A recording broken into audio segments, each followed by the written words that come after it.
Hey everybody, this is Rydo, and today we're looking at the Fallout 3 Game of the Year edition. So this would be 2009 according to Steam for the Game of the Year edition. I think maybe a little bit earlier for the original release of Fallout 3. Now I never actually got around to buying Fallout 2 or Fallout Tactics Brotherhood, whatever the spin-off game is, made by different companies. This would be the game next in the series though, both numerally, but also just in general chronological release order. Um, it always feels like Fallout New Vegas should be the next game, but actually, New Vegas, even though it's made by a different company, also. Um, in fact, the only consistency it seems like is Fallout 3 and Fallout 4 were both made by Bethesda, and Bethesda bought Fallout 1 and 2 from Interplay or whoever owned it. But yeah, so chronologically and storyline wise, Fallout 3 is the next one to try and play, and I think we will actually play this one because it's a major improvement. You can tell through the interface, you can tell because it has controller support just as you start. So there's a lot of hope in Fallout 3. Now the danger, certainly, and this is the danger with any Bethesda game, is that you get too committed to an RPG game like this and you spend way too much time playing this game more than it's worth, because there are also some sections that are fairly light and fairly empty, and you just want to kind of speed run through this. So on that aspect, as far as gameplay, I'm going with very easy. I don't see any reason to give myself really any challenge at all.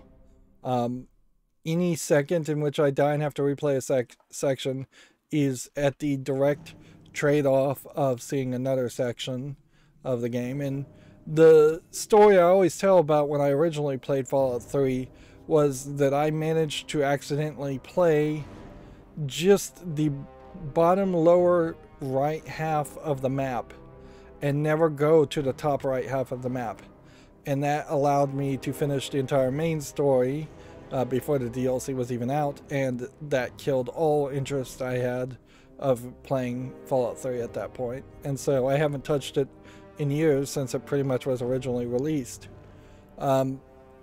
It is also fairly ironic that for a while, at least, this game had Games for Windows Live installed in it and was thus completely unplayable, or at least very difficult to get playing, because the Games for Windows Live service had been shut down by Microsoft.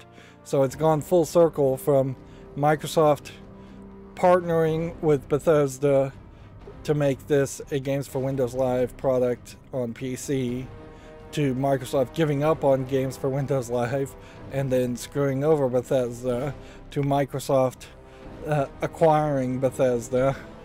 And I'm sure those aren't connected outcomes, not really, but it is kind of funny.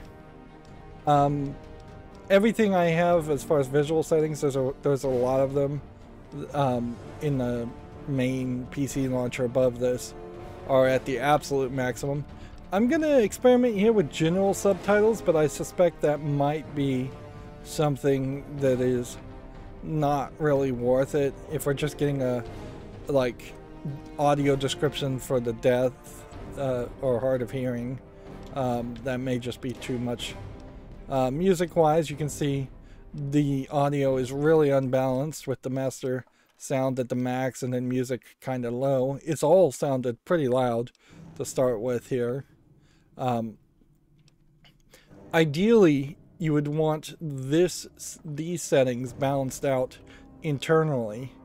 So if you think by default the effect should be at the top, you should then move the meter to 5 and then average everything else out in that direction.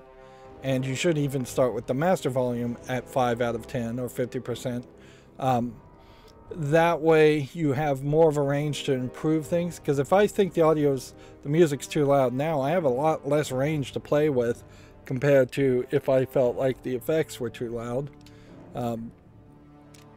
And yeah, control using an Xbox One controller, Xbox Core controller, whatever it's called. This is one of the games that I'm seeing this more and more happen, where I'll start a game and then I have to unplug my controller and plug it back in for it to really work. I was actually very shocked to find out Fallout New Vegas came out 2 years after this game, because it is a fairly different experience. Anyways, I think that's all the setup we need to do. So let's just hop into it and start a new game. We're trying to basically not speed run this like a professional speedrunner, but speed run this like somebody who has probably 1,000 other games on Steam and doesn't want to spend their entire life on this. At the beginning of the first game, they needed a circuit chip for water purification, and here they're starting with an indication of a radio with a vacuum tube. I'm not sure bobbleheads even existed in Fallout 1 or 2, but they will play a bit of a role in Fallout 3, whereas a lot of the other concepts and items would have existed in Fallout 1 and 2. Although there is probably a lot of just junk 3D models and junk textures and posters and things that don't really matter that much that have been added to this game, because they're taking a major jump here from being a flat 2D image into a 3D world. In fact, there's probably a lot of games that either failed when they tried to jump from 2D or isometric top-down 2D to 3D. Yeah. And there's the Enclave, and they kind of played a big, or the power suits in general, they kind of played a big role in Fallout 2. Whereas kind of in Fallout 3, they are a faction, and that's about it. War never changes. Interesting, no subtitles here. Since the dawn of humankind, Screen is just black. when our ancestors first discovered the killing power of rock and bone, blood has been spilled in the name of everything from God to justice to simple psychotic rage.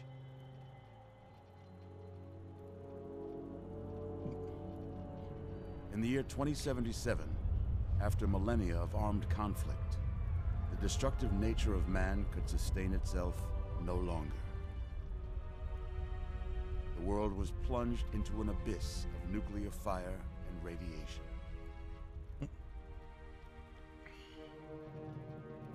But it was not, as some had predicted, the end of the world. Instead, the apocalypse was simply the prologue to another bloody chapter of human history. For man had succeeded in destroying the world, but war never changes.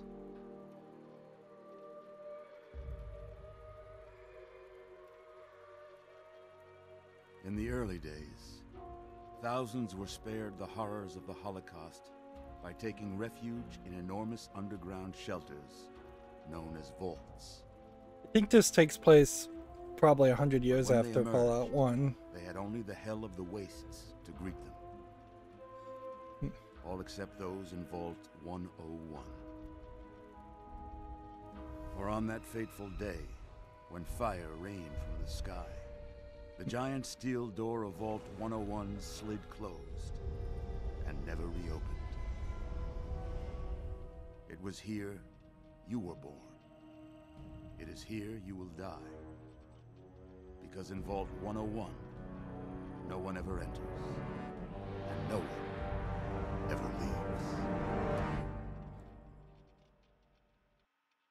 A lot of that cutscene looks like it was rendered in game engine, where it probably would have looked pretty bad even if it had been pre-rendered.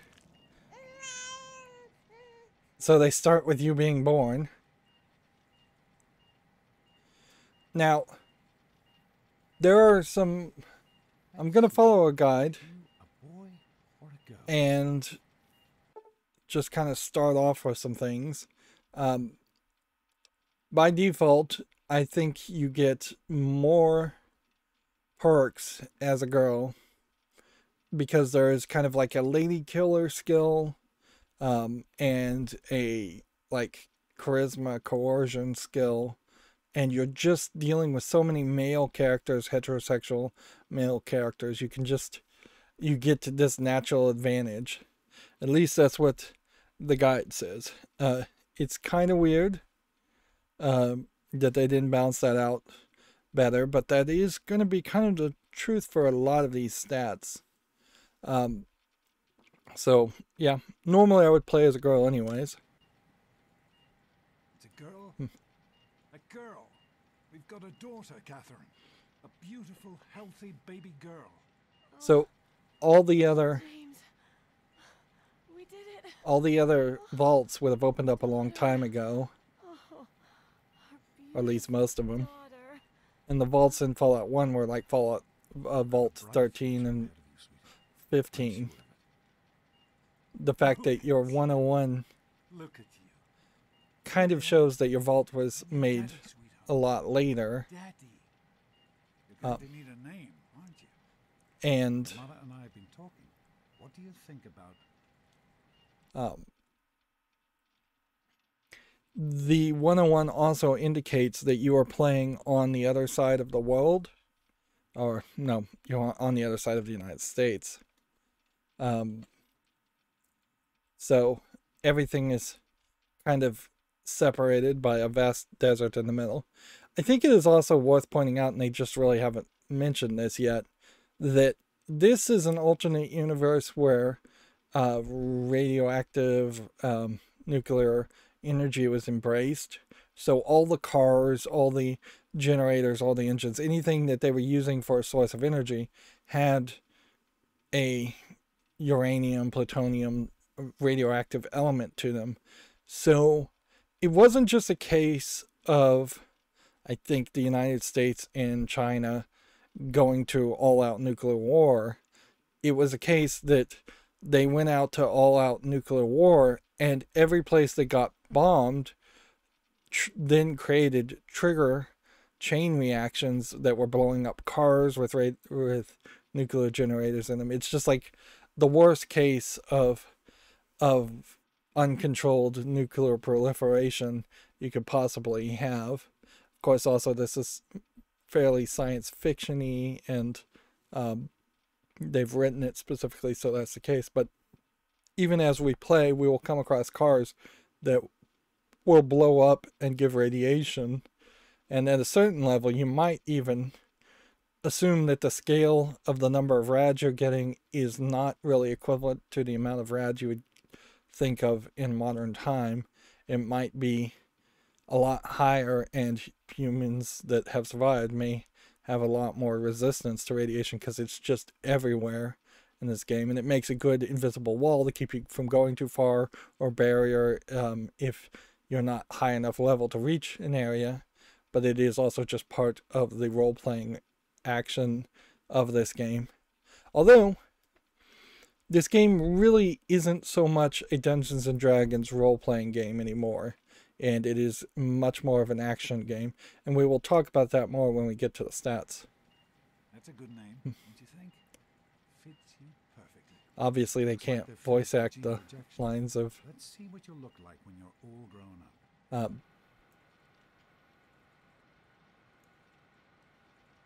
Okay. So let's see if we can just play with all of this on the controls. So left trigger, you could switch, but that doesn't matter. African American, Asian. They probably don't have that many different scale models. Hispanic in particular, there's a whole bunch of different shades of brown that you can have under African American and Asian and Caucasian. And Caucasian is pretty dirty and dark too because of the area.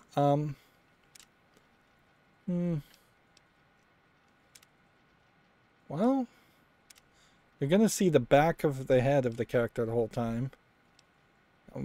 Maybe you need to. We should check the face presets first, and then think about skin tone. Well, I guess it is also a question about whether the face presets are the same. And there's kind of no panning and tilting.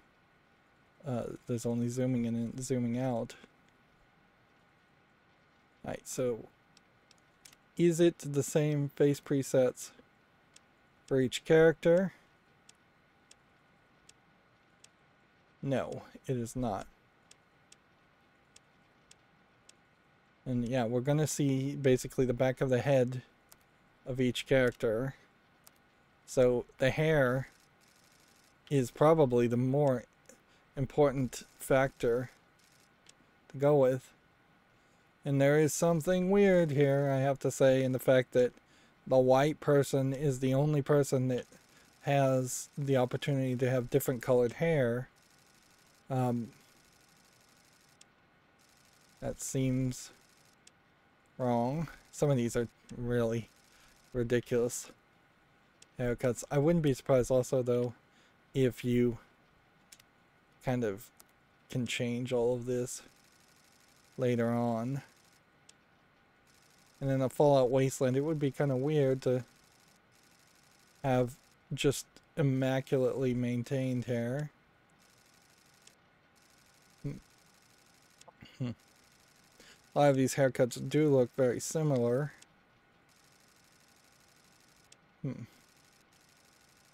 Alright. Let's say we went with this. No, I don't want to actually randomize, I want to customize. The tone. Blue tint, yellow tint. But yeah, you just kind of don't... Interesting. What... Can you give a beard to a female? Seemingly no. It's blue tint and yellow tint, and I don't know if that specifically means it's more skin tone than it is hair tone.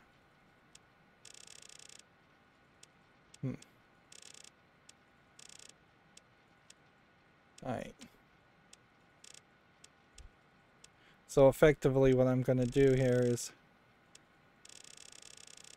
kind of lighten the skin of a Hispanic person. Flushed here. A lot of these stats seem to really change things. I probably would want the character to be fairly light anyways. Like, I'm not sure if I'm really seeing any real change in the eye sockets. Boy, does this really just not seem like it's doing much at all.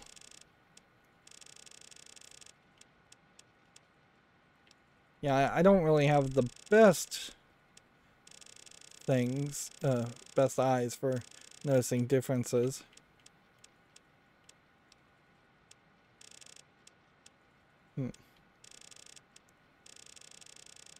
But yeah, this really does not look like it's changing anything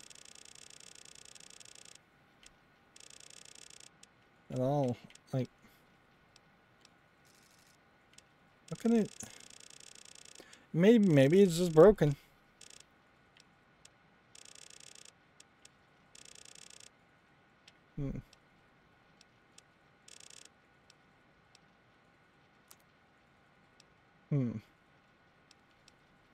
Tone, general shape.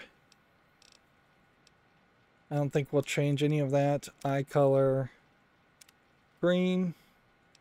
Not really seeing much of a difference there. Blue, not seeing much of a difference. Hazel, dark brown. Yeah, let's just go with green. Sure, why not? Alright, so Hispanic, preset 9. Bunch of customization that doesn't do anything. Hairstyle. Seems like there's more options here now. So the hair should probably just be missing completely until you get to this last section, because yeah, you're gonna pretty much change it anyways. So I went with rough night, and then let's see, bleached, brown, chocolate, platinum. So the hair colors then come into a different way. Just kind of feels inconsistent. And I would at this point say check out some of the videos they are using to show off the Unreal Engine MetaHuman technology that they're developing, where it just automatically makes random NPC characters for use, or at least as a starter point.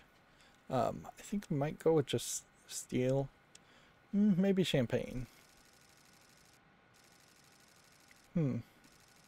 Yeah, you almost get a 2-for-1, whether it's in light or shadow with champagne.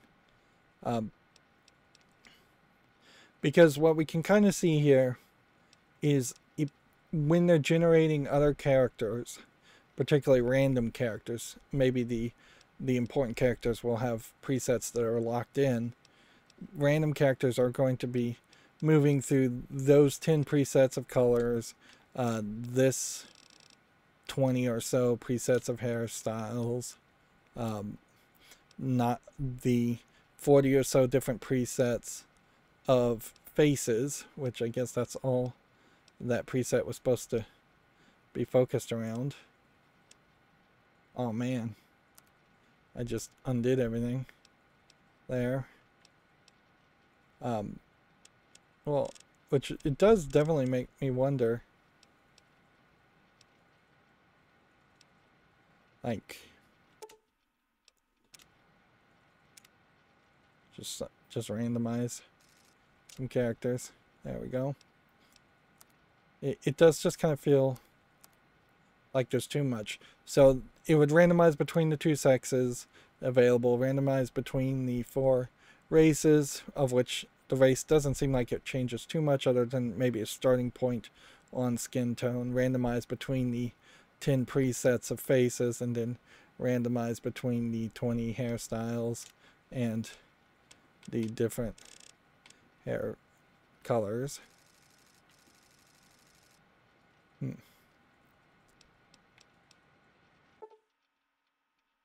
And yeah, that's like most role-playing games, we've spent too much time. A lot like your dad. See Interesting. that, Catherine? Oh, beautiful. Just like her daddy. If you look a lot like your dad, it's probably because they're going to make your dad character Of all sorts of people. look like you. What about you? What kind of person are you going to be? I assume this doctor. James, Catherine, she's in cardiac arrest. Start compression. Get the baby out of here. The dad is supposed to be the doctor that's talking right now, 1000. Come on. I thought. Hang on, Catherine. Hang on. Now they don't make you actually play through being a baby, which that would be insane.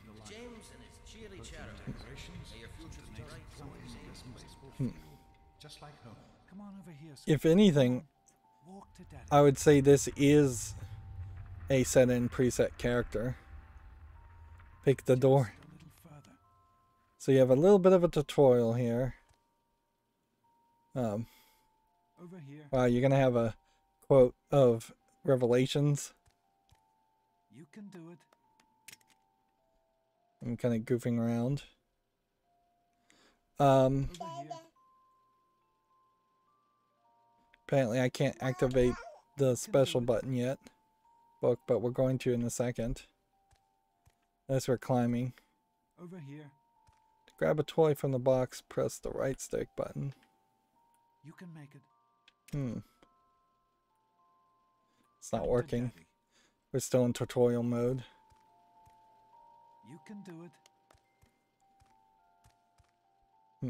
There you go. My goodness, just a year old and already walking like a pro. Your mother would have been so proud. Listen, So they immediately kill your I mother. don't like it when Daddy leaves you alone, but I need you to take care of yourself for a minute. You just stay here while Daddy runs to his office. You'll be okay, honey. I'll be back in a bit. They've locked you in place so you can't run through the door. Okay. And pressing A button.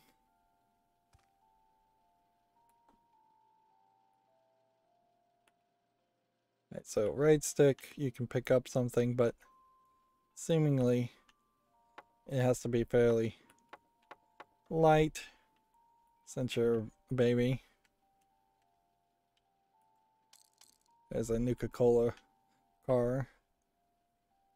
We're very much still in tutorial mode, and frankly, you're going to spend about an hour and a half in this tutorial section unless you just really try and rush. So, here is your special settings, and we can start to go from this. This is a much better interface, certainly compared to Fallout 1 as far as setting up your special settings. It's a nice big screen. I can see it from 10 feet away looking at a TV. You're getting a definition that's right on the side, as big as a picture on the left and the number of points. Now the problem here is going to fall down to, you don't want 10 of anything because there are bobbleheads that will give you at least 1 point if you get all the bobbleheads, and it is, even if you're not really going to try and play that way, which I'm not, it is possible that this may become a decent enough save file where at some point in the future I might want to come back and try and get 10 all the way or as high as possible. Honestly, I'm not sure if you can really get everything to 10, 10, 10, and it probably doesn't matter. And anyways, I wish you could, in all RPG games, start with that plan and actually accomplish that plan if you're a completionist player. But in a lot of ways, role-playing games and completionist and obsessive compulsive collecting don't work great. Having the foreknowledge of having played this game, I know it can be an absolute nightmare if you become over-encumbered. So you want your strength at 9. And that is what the guide suggests. But the problem with perception now is that it is pretty much useless in a 3D environment. It made a lot of sense in Fallout 1 because they literally could just add a fog of war and make it so you couldn't see something unless you were closer to it. And thus, the higher your perception number was, the further away you could see something. Problem is, in a 3D environment, if you have good eyes, you can just see it. So it's unnecessary. You will almost never come into a situation where somebody shoots at you and like headshots you and kills you, even with a perception of 1. At least that's what I'm guessing, and I suspect is the case. Somebody may shoot at you, but then it's going to get you into that turn-based VAT section. Also, I'm playing on very easy, so there's no reason to go for that. Endurance is really helpful. So the guide says go with 9 points there.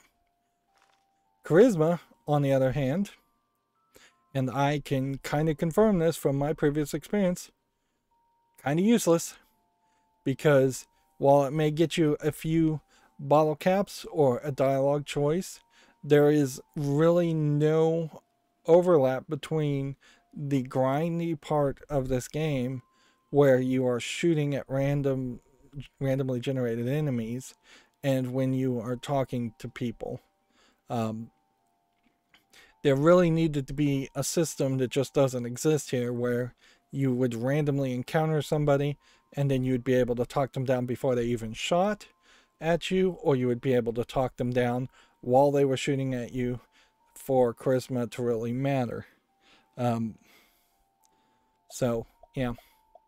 We may fail speech checks, but the guide says go down to 1. And I'm kind of agree with that. Now, intelligence, start with 9, obviously. Because intelligence in most RPGs, you want to start either at 9 or 10 out of a maximum of 10. Because you want to be able to get as much experience as fast as possible and level up. You probably would want to start at 10 here if you were really going to try and speed run this and not even pick up the bobbleheads. Because, in all honesty, I may not even want to go that far in this direction. Yeah, I may not want to pick up the bobbleheads or look for them, because I'm not going to use a guide, certainly, to find all the bobbleheads, or use this guide even kind of past the first part of this game. At a certain point, it's going to be a very laid back, and by that I mean literally laid back at sometimes. I have a new chair that reclines, and I'm going to probably take advantage of it for as long as this game will be. The guide says to put agility down to 2. Which might affect your action points in VATS, but I'm going to trust it and go with agility. And then luck up to 9. Now, even playing on very easy, it didn't give me any other points. So, yeah.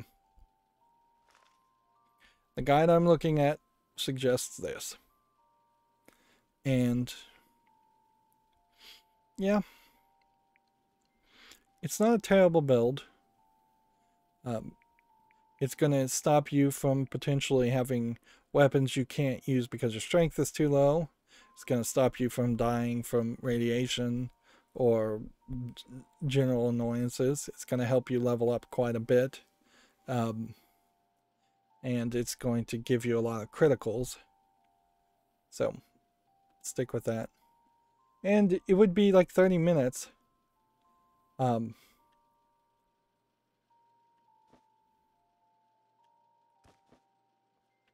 What was my next thing I was supposed to do? Notice you can't pick this up. We're just waiting for him. You are quite the little explorer, aren't you? Serves me right for trying to pin you in. Come on over here. I want to show you something. See that? It was your mother's favorite passage. It's from the Bible. Revelation 21:6. I am Alpha and Omega, the beginning and the end. I will give unto him that is athirst of the fountain of the water of life freely. She always loved that. What's funny is this Let's go see if your little is a wants to play. frankly pointless foreshadowing of what happens at the very end of the game. Okay. So there's like a couple more sequences that we have to focus on. We want to focus on. But I think you just jump 9 years later.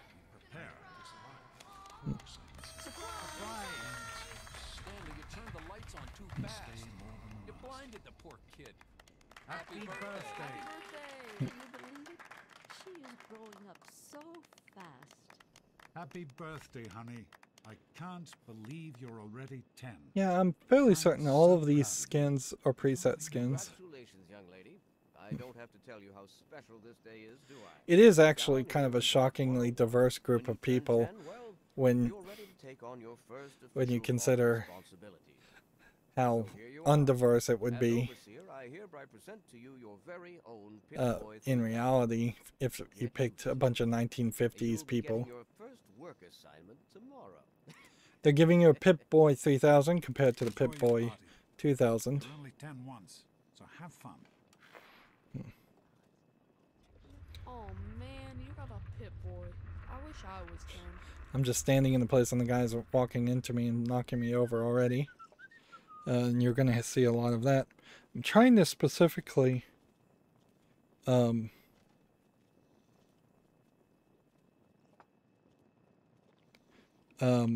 make sure I know when to grab a bobblehead that you can just never get once you leave here.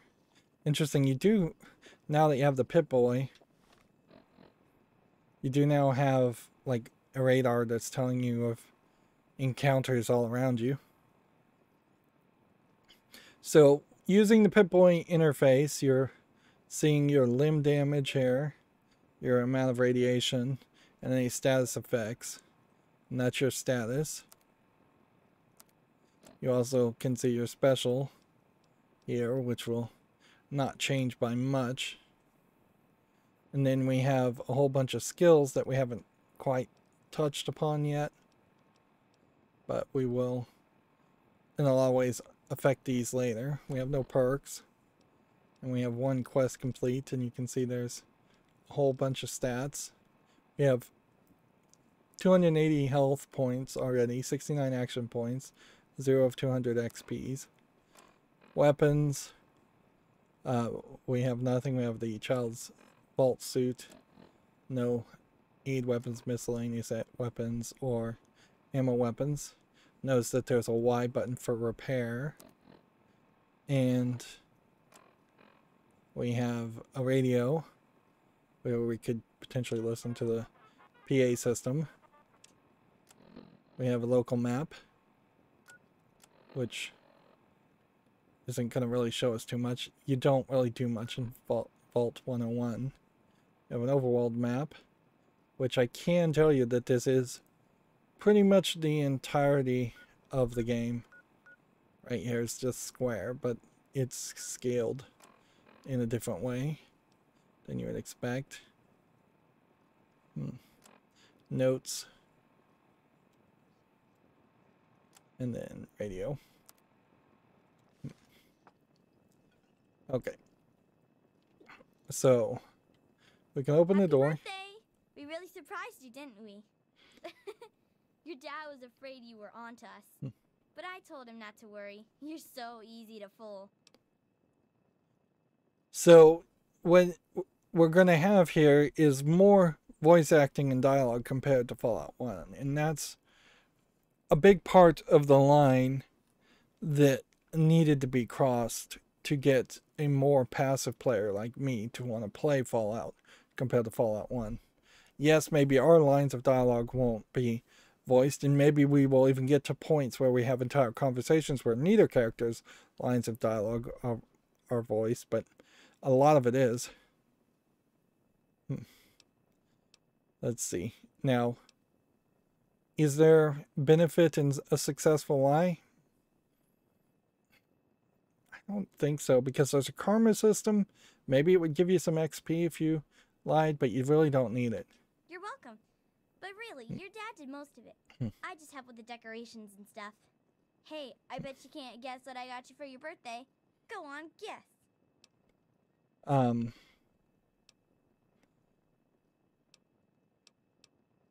Freddy Gomez. We don't even know who Freddy Gomez is, so let's just go with the first one. Ha! I knew I'd surprise you. Who's your favorite barbarian? That's right, Grognak. Issue 14. And with no missing pages. So you're going to find these comic books, and I believe they're new to Fallout 3. Comic books. I guess everybody was 10 once. And well, I better let you get back to mingling with your guests. when you read the comic books, later, they'll okay? raise Happy a birthday. skill. I don't think they raise a special number, though. So we now, in our items, let's see, have this Grognar the Barbarian. But you don't want to read it yet because there is a skill later on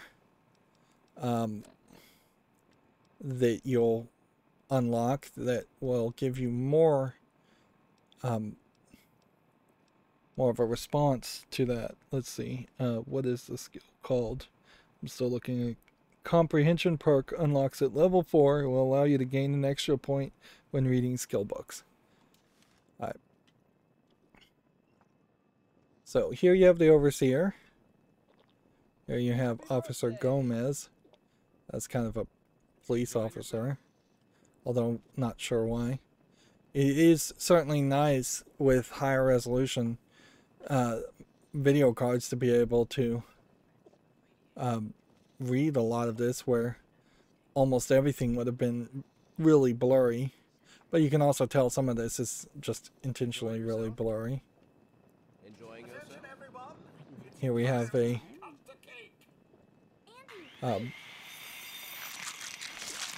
here you have a kind of crazy Hey, happy birthday, nosebleed. crazy robot that's Oh, no. serving their food. Nice Pit boy. What is that? One of the 3000A models? What a piece of junk. So you've got some kind of Wind it up, What do you everyone. think we should call our gang?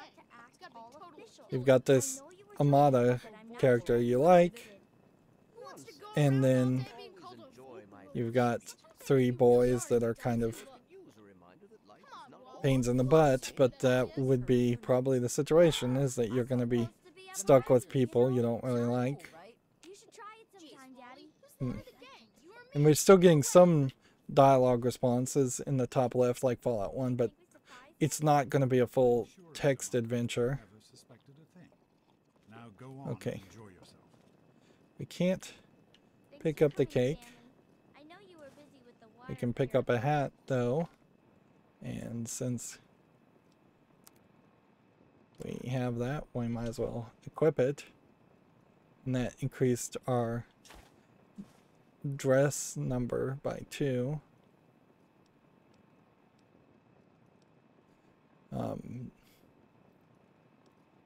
I don't know what DR stands for. Damage resistance, I bet. But yeah, they kind of leave you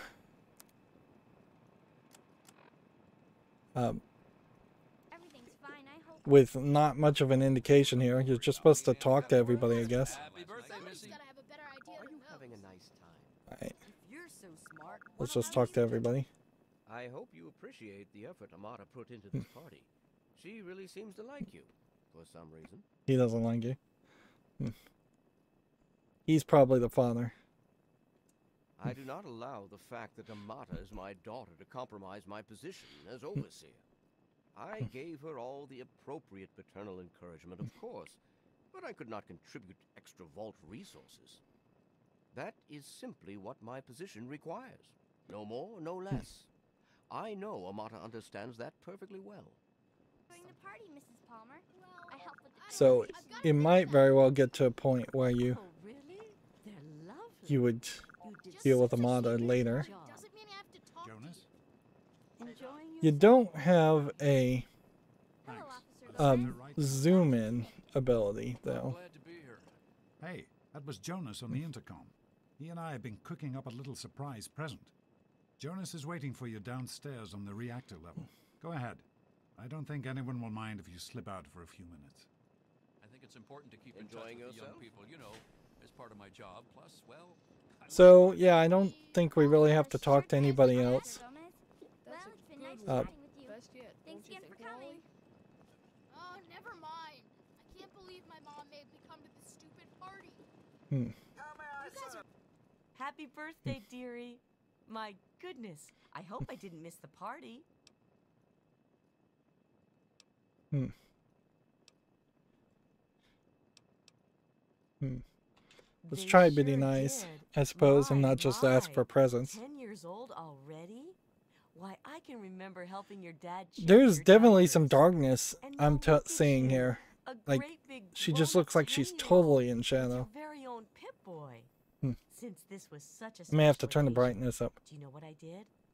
I wrote you a poem just for you. Oh, I thought I hope was you going to be like able it. to skip this.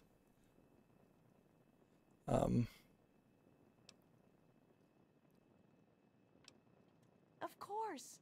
Run along now, dearie, and have yourself a wonderful birthday. dumb. Somebody's gotta have a better idea than those. Here's one. Wally and the big cheese. That's you, Butch. So, Big cheese. I don't know if she really gave us... Shouldn't it be the big cheese and That's a gravy? big belt Why do you always have to get your name in there? she's wearing. Thank you for coming, Miss Beatrice. Yeah. I hope you're having a nice time. Oh my. As far as items, though, I don't think she actually gave me a poem. Goodness, I wouldn't have missed it for the world. That dear Okay. girl is like a daughter to me. Go on. Jonas is waiting for you downstairs. So the thing here is they're trying to teach you how to follow the radio and the map. That way you don't end up doing wasting a lot of time wandering around dungeons like this, which is effectively what these are going to be, and we're going to see some. Did you know? Sounds like everybody's having a good time in there. Of a resident in a properly maintained vault is So we could probably try and go to the upper level and see if we can investigate any further, but I wouldn't be surprised if there were just a whole bunch of very hard doors that you would have to basically cheat your character's stats at this point to be able to get through. You actually, I don't think, spend too much time when you do eventually come back to Vault 101. And there's really not a lot to it. But it is a nice little tutorial area. Lady? I thought kids weren't allowed down on the reactor level. It is kind of funny when you look at like Fallout Shelter and how that game was designed for mobile phones, and you compare it to this game that came out, I think, probably about 12 years earlier, and you could have made a Fallout Shelter that was in 3D if you wanted to.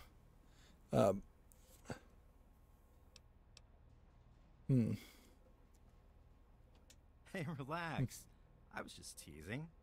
Listen, now that you're 10, you don't have to take guff like that from grown-ups anymore. Got it? Really? Hold You on gonna one tell a moment. 10-year-old that? I think your dad will want to give you the surprise himself. Yeah, I have no idea how you could keep a society from collapsing after a generation or two after being locked up in the same place. The Overseer gave you your Pip-Boy, and you're old enough to do some work, so I figure you're old enough for this. Your own BB gun. It's a little old, but it should work perfectly. Pretty much everything in this facility It was in pretty rough would shape. be Took us a good 3 months to find the parts to get it working. like hundreds of years You know old. how tough it is to find a spring that small? Good thing Butch misplaced that switchblade of his.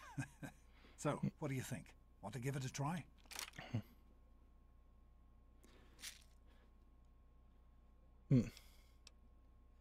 Let's go with this We response. sure can't, unless we want the Overseer beating down our door. Jonas and I have found a place, though. Come on. This is definitely holding your hand a lot more than Fallout 1, where they just kind of showed you a cutscene and threw you out into a cave to fight rats.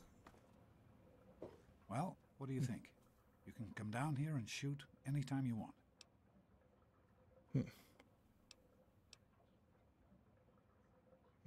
Couldn't have done it without Jonas's help. You make sure to thank him.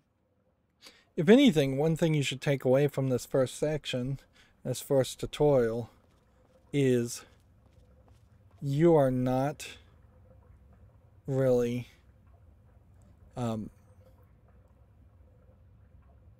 aim, pull the left trigger, then right trigger to shoot.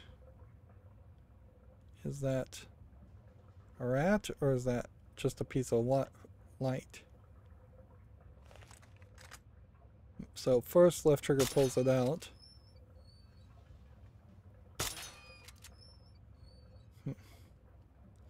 So I guess this is like a pump action BB gun. Think you can take Or- care of that with your BB gun? Just aim and shoot. You'll be fine. And that took like 3 shots to shoot Good work. shoot There's it. one less 4 lab shots. roach to deal with. Let's get a picture together. Capture the moment. Hey, Jonas, get a picture of me with a big game hunter. But how do you disarm? Smile. Just automatically does that. They didn't really tell you how to disarm. Different parts. Right? One thing they should explain here is whether this is you just blacking out 6 more years, now being 16 years old. Beginning and the end. or whether this is just a You're a perfectly healthy convenient 16-year-old girl. So yes, you have to go to class to take your goat exam. Go on now. You've got a goat to take. the goat greatest of all time, or no, it's general something aptitude test. The Generalized Occupational Aptitude Test. GOAT. Everyone here in the vault takes it when they're 16. Helps to figure out what sort of a job you'll have here in Vault 101 when you get a bit older. So, pay attention and try not to fall asleep. You know what the Overseer says?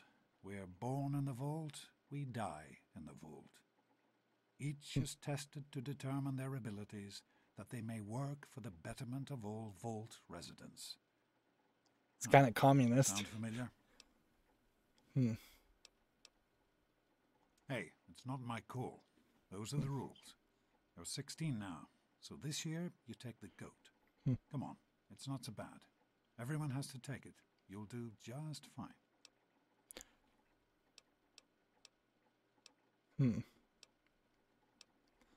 I guess we have some other lines of dialogue we can ask here. That's not the way it works. And it won't do to go around asking questions like that. Especially not around the Overseer. I want to tell you something now. It's important, so listen closely. This place, this vault, it's not perfect, I know. But it is your home. It's kind of nice they put the character's name in the top right, just in case you're not paying enough attention. Particularly for the father who's changing in appearance every time you see him. What's up there on the outside, that's not the life I want for you. And it's not what your mother wanted for you either. Yeah. Pretty much up until this point, even if you lied, I don't think any of your choices would have affected your karma. But then we're going to run into something that does affect your karma fairly quickly. And that's, I don't think, explained quite as well as it maybe should have been. It doesn't really help the game to have a lot of choices that feel like they might affect your karma when they really didn't. That's a lot of problems that the Telltale games had, where it had a lot of choices that felt like they might affect the ending when really they didn't, and they played up to the paranoia that your choices might affect the ending when they really didn't. That's what the Overseer says, isn't it? He's not about to let anyone else in, so I guess that's how it'll have to be. You're here now, and it's a hell of a lot better than being up there. All your mother and I ever wanted was for you to be safe, and you're safe here. Alright.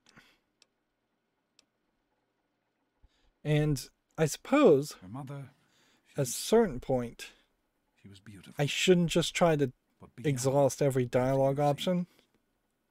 There's just so much those old photos show. In the sense that about life. Dialogue doesn't really matter as much in this game as you'd think it might. Most of all, she was having played this game before, I kind of know that's the case. I'd ever seen her. She had great things in mind for you. And so, time for you to stop stalling and get to class. Please, honey, please, take these achievement tests seriously. The last thing I need is your mother's ghost haunting me because her only child became a garbage burner. Auto-saving. Quest added, future imperfect. Take care, sweetie. I got out of here. And good luck. Alright, now, they want me to immediately look down on his desk and pick up this bobblehead. You found the Vault Tech limited edition bobblehead. The inscription on the base reads, "The smart man knows a bandage only hides his wounds. Medicine skill has permanently been increased by 10 points." Which, yeah, we should look at that. So now we are starting at a bonus.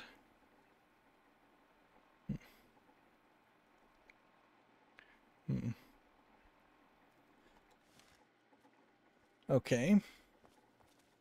But once again, like exhausting dialogue, there really isn't a lot of value in Good morning. Interesting. There's something here behind this.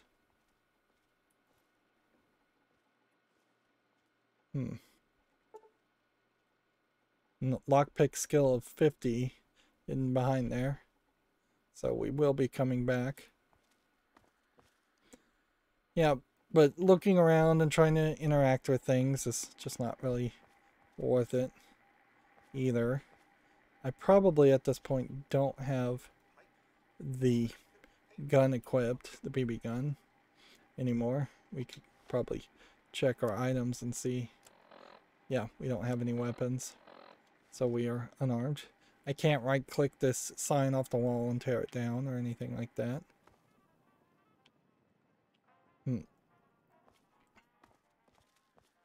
There's seemingly probably nothing else worth grabbing. You could easily weight yourself down with things that weigh 1 and are value of 1, but there's no logic in that. We could talk to people if we want to, but honestly, this really just doesn't matter.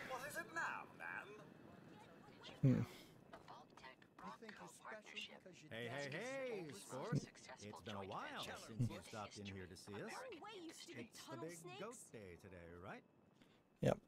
So they have a nice system here where they just kind of will not lock you into a dialogue mode if you're going to have a conversation. You better stay away. I don't want you to catch what I've got. Alright, so Stay away from me. now here you have Butch, the 3 boys at the party, and Amada.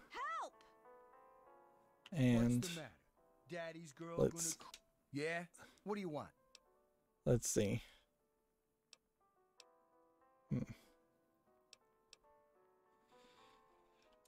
Only the baddest gang in Vault 101. See if we can you don't know. We ruled this vault. figure and out what how we to say fight goes. this guy. You'll stay out of our way if you know what's good for you.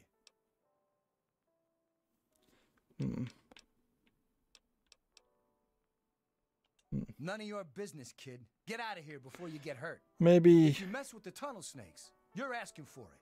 Got me?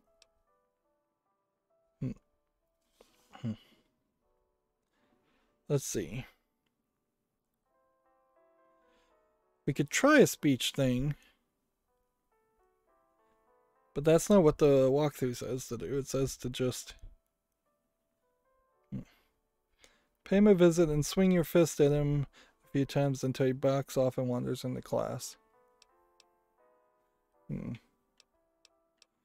Let's go with that. Leave her alone in your answer And who are 3. you? Her girlfriend? Ha! Should have known. Keep talking like that girl, and we'll send you back to your dad. They've with got a the few broken pronouns bones for him to working fix. fairly well. You've got to be kidding me. Come on, tunnel No, snakes. not this being twerp needs another lesson. heteronormative. Stop it! Leave her alone! Tough guy, Tunnel snakes This rule. isn't solving Losers anything! drool. Now you're taking on like 3 people at once. Stop it! I don't know if Please! it wouldn't have been better to just like Give her enough. Come on, Hey, tunnel knock it snakes. off. This little bitch isn't worth our time. Whatever you say, Butch. You're the boss. Did you Tunnel know snakes rule. the odds of a vault Fine, tech shelter let's go. failing are okay. 1,000,000 So that starts us in a 163,000 karma point. Sometimes these dialogues will Thank God that's over. Thanks for getting rid of them. Assholes. I don't know why they won't leave me alone. Just because my father's the overseer, I guess? Idiots. how do you put your fists down? Well, left bump shows the character. And I guess you're in first person the whole time, so it really doesn't matter what you look like anyways, does it? Right bump's not doing anything. D-pads, up, down, left, right, not doing anything. Pause, just pauses. Back is the wait button.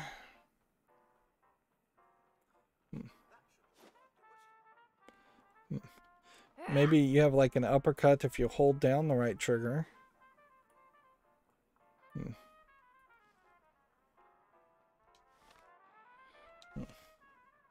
You don't put away your fists if you go into the mode, so there may very well just not be a way to do this.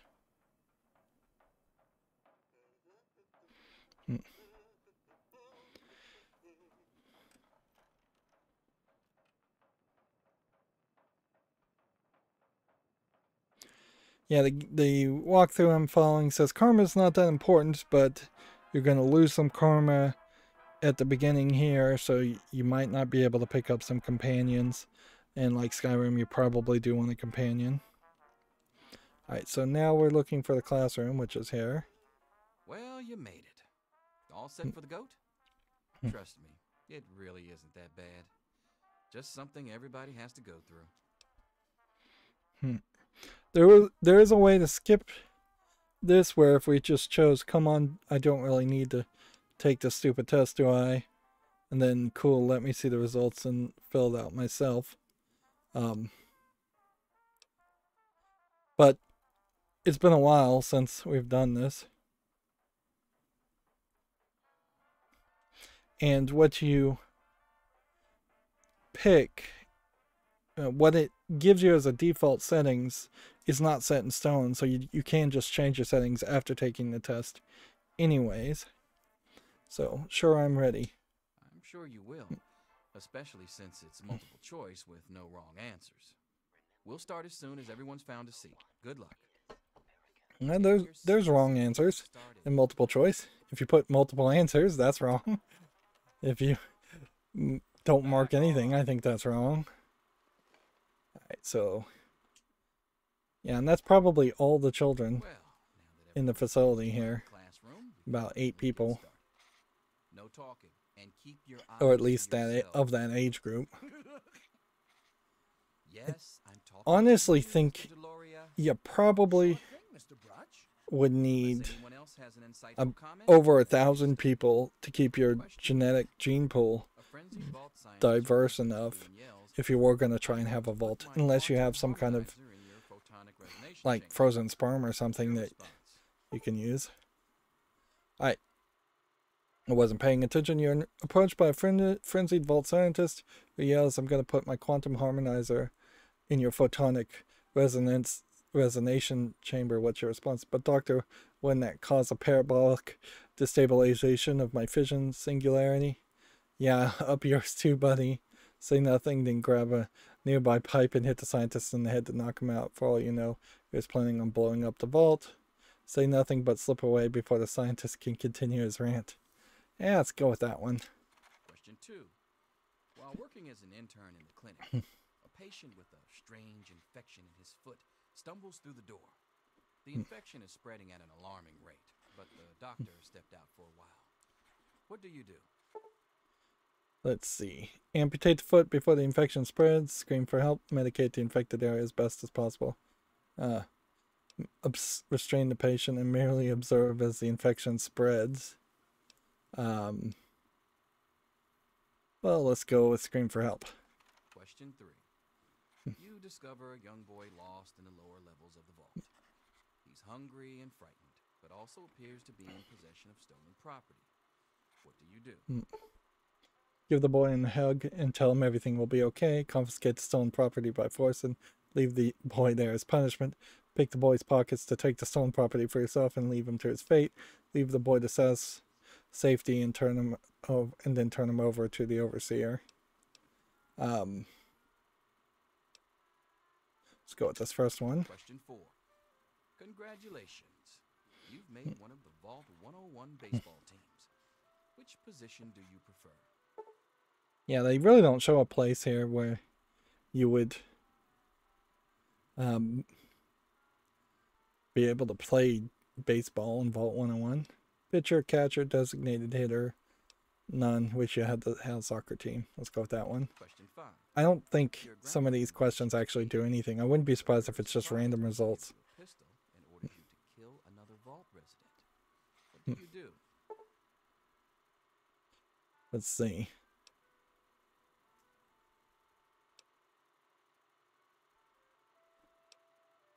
Let's go with offer your most prized possession for the resident's life. Question 6. Old Mr. Abernathy has locked himself in his quarters again. No, I don't think there's...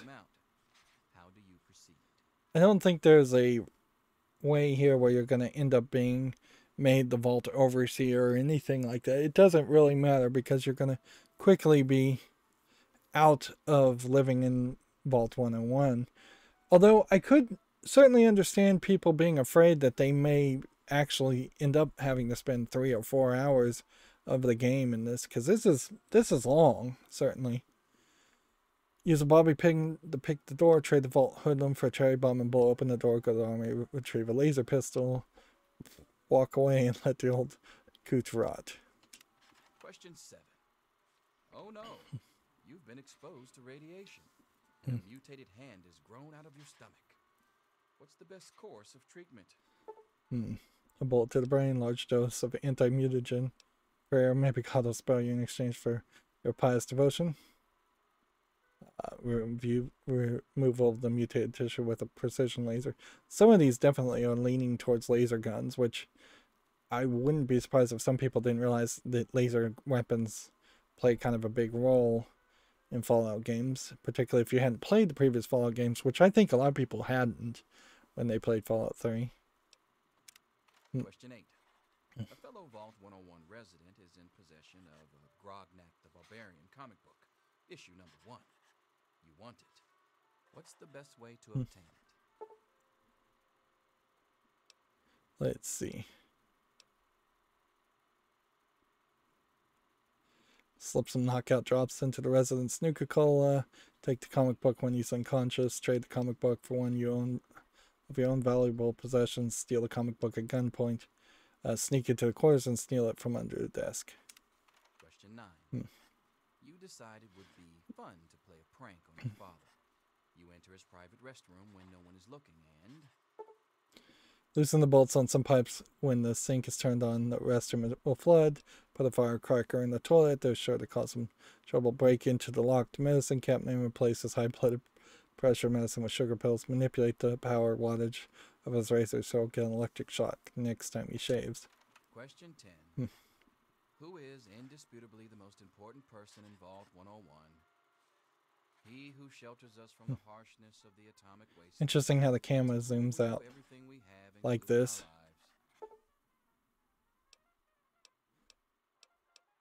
And it's the Overseer. Pencils down, people. That's it. Infamous goat. I'm sure most of you didn't find it so bad. Others, well, there are always openings in the maintenance department. Don't forget to hand in your test before you leave. You don't want to know what happens to people who fail the goat. You can have the rest of the day off to celebrate or to pray as the situation warrants. Okay.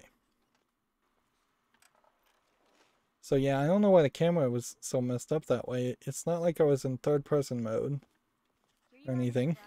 I hope I did okay. Nothing for you to worry about, Miss Almodovar. Very well done. Looks like it's Whichever options you decide to take, you will be brought to a screen where you can choose your tag skills. When you tag a skill, it will raise it by 15 points. I'm done. Which, Can yeah. I admit that I've been waiting for this day for a long, long time. Allow me to savor the moment. So we had Now then, let's Christine Kindle. We have Susie Mack. Really? Wally Mack. You Freddie surprised me. Gomez. I didn't think you had it in. Hairdresser. Paul Hannon. You're so full of it. Butch. That isn't true. Radiation level. Yes. Yes. I'm all done, Mr. Broch. Alright. I guess.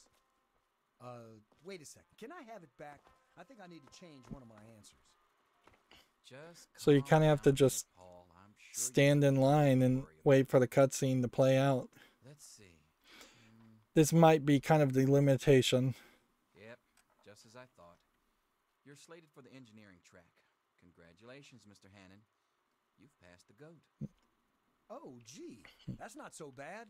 Engineering, all right. Yeah, that is kind of the problem here, I think, is that you will end up... They say the goat never lies. According to this, You're going to have to you're work. slated to be the next vault chaplain. God help us all.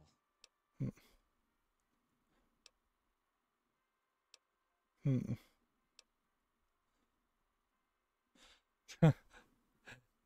So, Vault Chaplain, that can't be right. The stupid test got it all wrong. Let's go with that. Listen, I was just as obnoxious at your age. I didn't take the goat seriously. And look where I ended up. Just between you and me, the whole test is a joke. If you don't like the results, I can make your goat come out any way you want. Just let me know. Okay, so yeah. Seems like it probably would have told you that regardless of what you picked in as far as the dialogue choices. I don't think there's too many times though where you have to stand in line throughout this game. So the suggestions as far as the walkthrough, and we're still going through the walkthrough an hour and 10 minutes into this, is you tag a skill, it raises it by 15, tag at least one combat skill such as big guns or energy weapons depending on what you want to use. I think big guns will happen a little bit faster. Let's see. Then energy weapons, and energy weapons ammo is a little bit rarer. Like ideally I would want to use energy weapons. It would balance things out where big guns is already fairly high. But we can make it bigger. Certainly. Batman, missile launchers, flamer, minigun, and Gatling laser are all two-handed weapons. Also tag at least one support skill such as medicine or repair. Which would change how many HP you or hit points you replenish when using a stim pack with medicine or repair. For custom made weapons, which when I first played this game I didn't really do a lot of custom made weapons. I think medicine probably is better though. I kind of think though small guns might be the one to pick and use, but it's not even suggesting that. There you go with that. I think you'd be really mistaken to go with unarmed, unless you just really wanted to use the power fist or brass knuckles. If I went to speech, that might be something useful. Do I want to sneak in this game at all? Science knowledge would just be hacking computers. I don't think that's really necessary. I don't think we're going to do melee weapons. I do think we may be lockpicking quite a bit more. I don't think we're going to be exploding more. I don't really think I want to barter more, so I would say my choice would go big guns, lockpicking, medicines. Big damage, take big damage, and lockpick.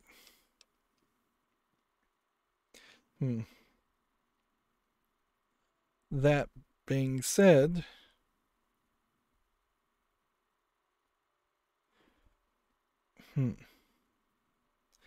the next thing that the guide literally says is to make sure your explosives is at least 25, which it's not.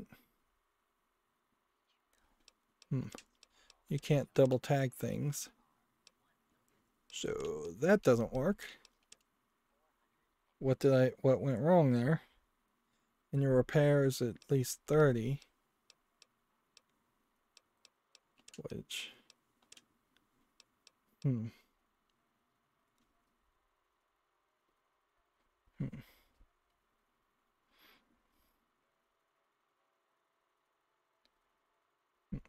There are two quests in Megaton you can finish instantly if you got to that point.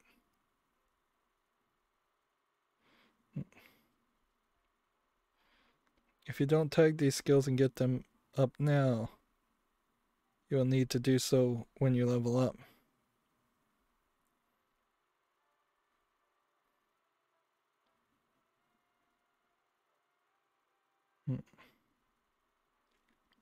So repair and explosives, which pretty much means I have to do this instead, because I just don't know if I'm going to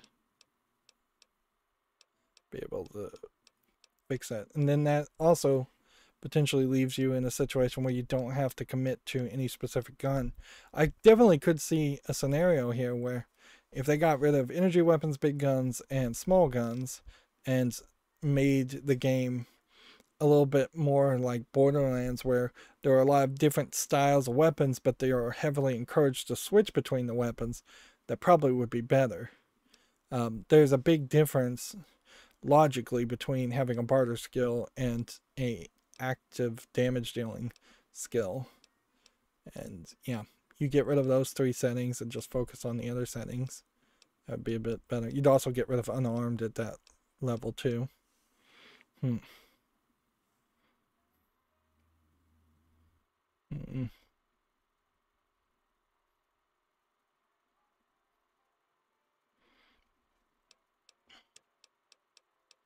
guess maybe this is the way you would do it instead, because I said only medicine or repair.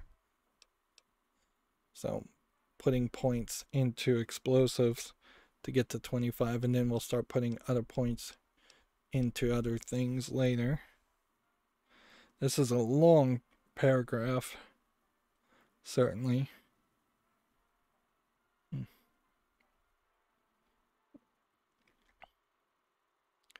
But oddly, his suggestion on the 3rd paragraph in the suggestion is actually small guns, explosives, and no, he went with medicine, repair, and small guns.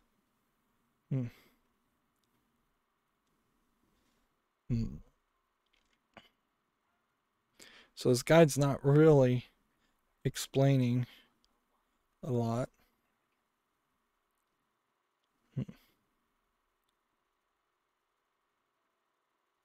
I guess you repair weapons to keep them from jamming.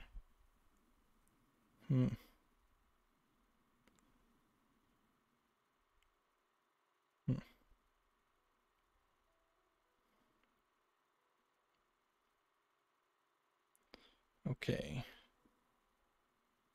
Yeah, I'm looking at his stats now compared. Apparently, I am just going to get enough, starting with explosives of 9. I will get enough later on. Yeah, this does feel like the right place to start. Hit X for done. Good to see you.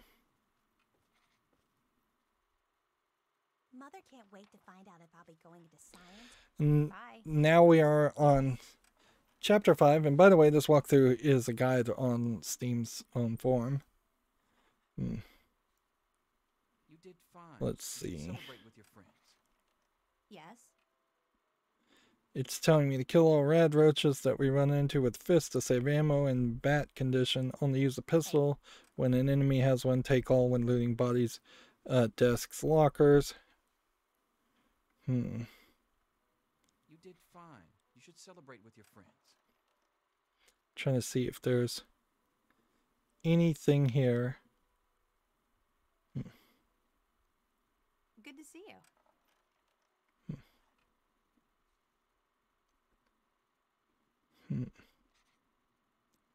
You did fine. You should celebrate with your friends. Says at some point we'll get into the overseer's office and want to loot foot lockers. You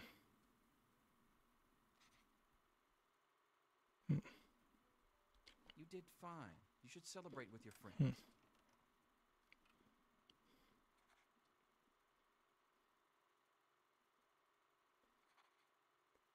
Yeah. Hello. Okay. Snake life forever.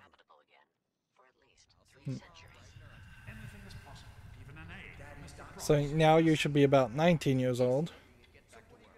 Wake up! Come on, wake up!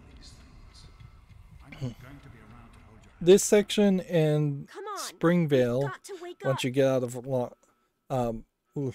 Vault 101, are really where I think I'm gonna mostly stop following the guide. It doesn't go too far. And so I guess you could say everything up until that point was a dream. You've got to get out of here. Your dad is gone, and my father's men are looking for you.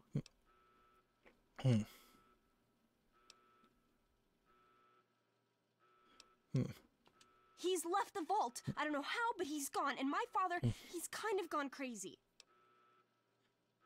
Yeah.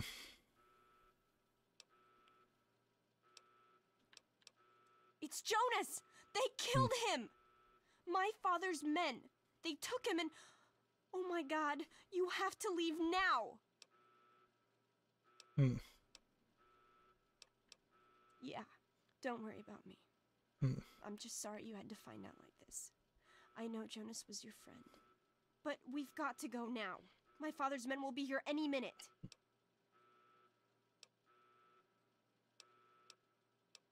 Let's see.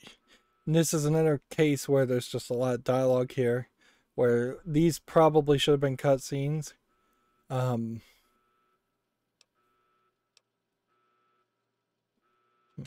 exactly what I had in mind.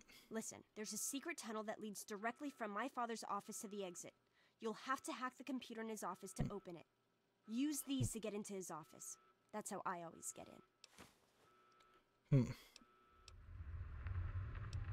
So...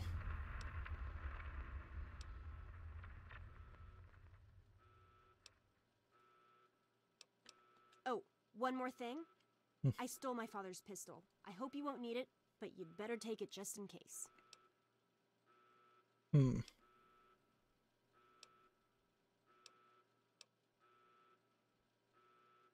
Okay, I'll try to meet you at the exit. Watch out for security. Good luck. I definitely feel like there's some lighting issues that are having problems there. Alright, now where's the take all button? That's just X? Okay. And so this is our room. And I'm going to look around as much as possible.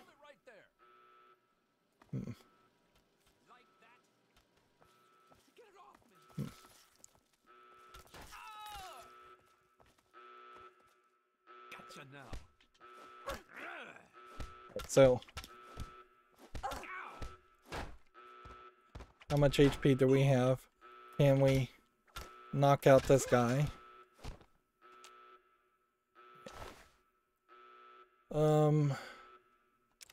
That and that.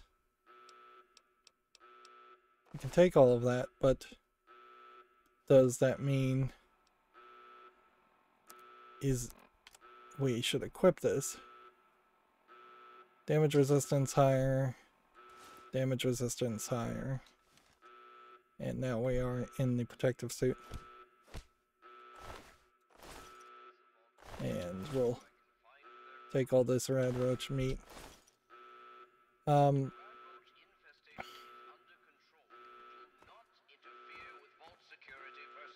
Door inaccessible. Any resident found outside his or her quarters will be dealt with severely. Let's see. You gotta help me! My mom's trapped in there with the rat roaches!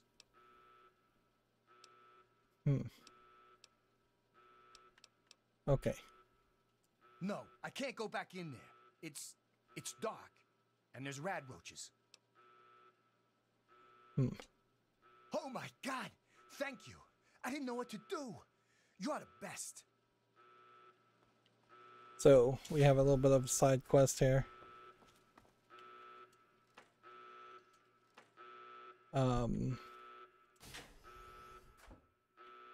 This is just in the bathroom door. There's nothing in here. I was hoping to find maybe some stim packs.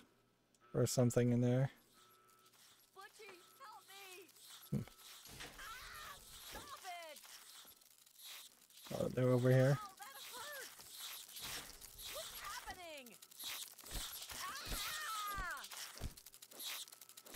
Come on, stop that! So we gained some karma. We did it! My mom's gonna be okay! You're the best friend I've ever had, man! Hey, I know it isn't much, but I want you to have my tunnel snake's jacket. Go ahead, take it. Interesting. Like, that might be of some value later. Or this might just be a case that yeah, let's not grab jumpsuits since we already have jumpsuits. Yeah, this might very well be a case where the grabbing a bunch of things that aren't very valuable aren't going to benefit you. Notice how that kind of just floated when I bumped into it. No stim packs in the bathrooms though. I don't know why I would have lost karma at that point. Maybe I'll lose karma later on. We've got a lot of doors that are inaccessible. And yeah, data, local map. We are going in that general direction.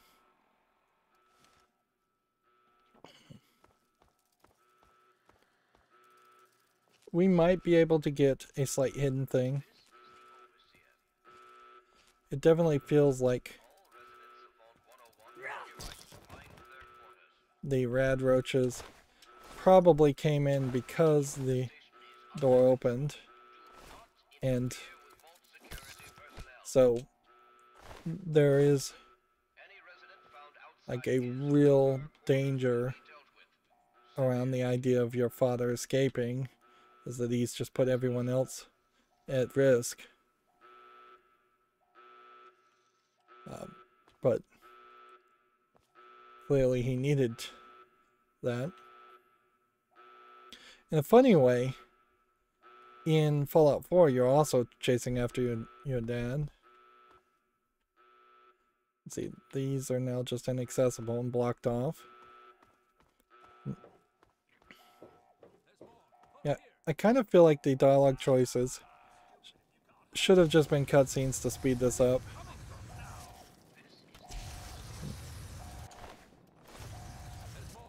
I don't think you'll want to eat the rad roaches meat. And I don't think there's another bobblehead or anything like that.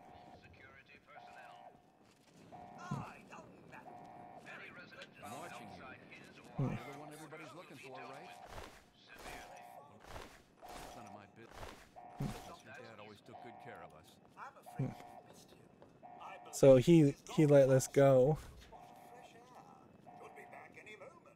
Just hold still. Your left stabilizer's been knocked loose. Okay. And see, we still can't open this lockpick area unless we had a lockpick of 50. What is our stats, by the way, on that? Because we could have kind of remembered that as far as skills, but we could have never gotten it to 50.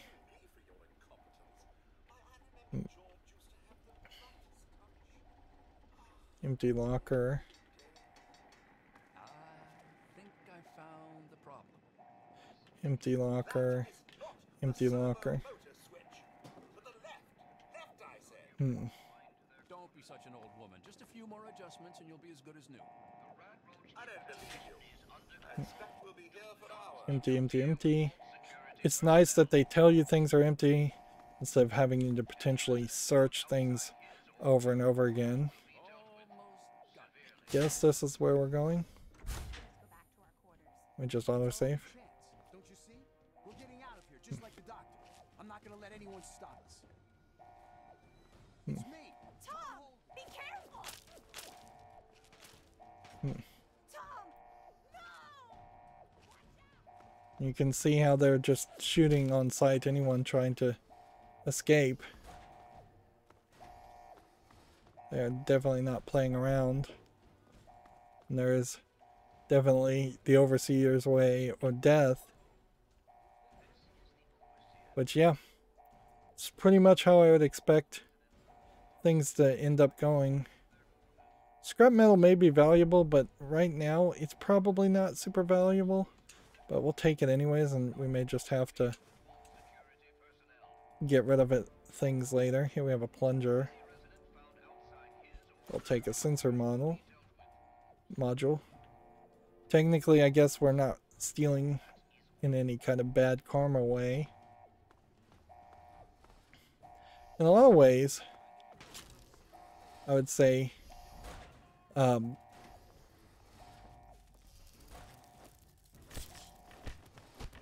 the Fallout system and the Skyrim system, which it's all the same engine, it probably should heavily embrace the less is more concept, and the fact that you can just pick up things and drag things around and interact with a lot of things that don't really have any consequence for the fact that you can interact with things. That's all stuff that you might want to eliminate. Here we could go into VATS mode, and they're trying to tutorialize you on that to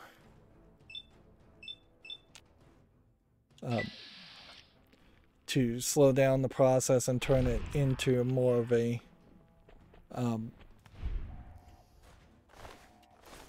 turn-based attack compared to the high action attack, which right now with the rad roaches, VATS is not really necessary, but eventually it will get down to a point where it starts to make more sense that you'll use VATS for critical hits and headshots and try and kill things. Man, it seems like it's really easy to just walk over things, and I wonder if that's because we're at a higher resolution. This game looks good. The only thing is I would probably... One thing I guess we could try is the display brightness. Actor fade. See what actor fade looks like. No, default. Well, that wasn't, I think, what I wanted.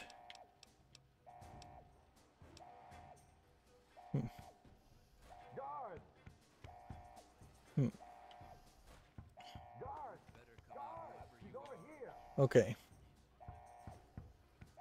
Look at this guy.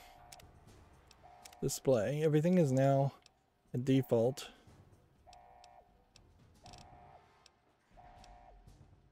Light fade.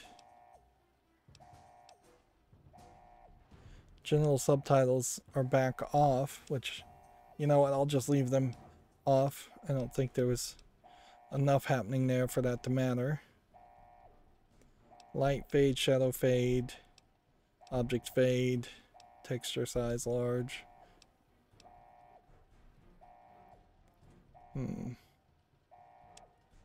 Only thing I could think is we could maybe go up a couple notches in brightness. That doesn't look too bad, and we may just end up like turning up brightness a lot more. Okay. Alright. We assume this is a smart move.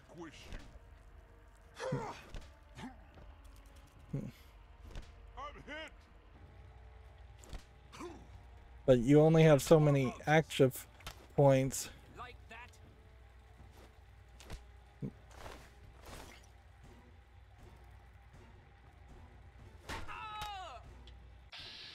So. And then they show a lot of animations here that seem like they'd be really cool showstoppers. But they actually kind of just slow down the game a little bit too much. I'm going to take everything there because those are valuable things. I don't think we probably need a wrench. Tinted reading glasses, we'll take that. Utility jumpsuit, I don't think we have one of those. There is definitely a danger here. Hey, I figured out how to disarm finally. It's the X button. I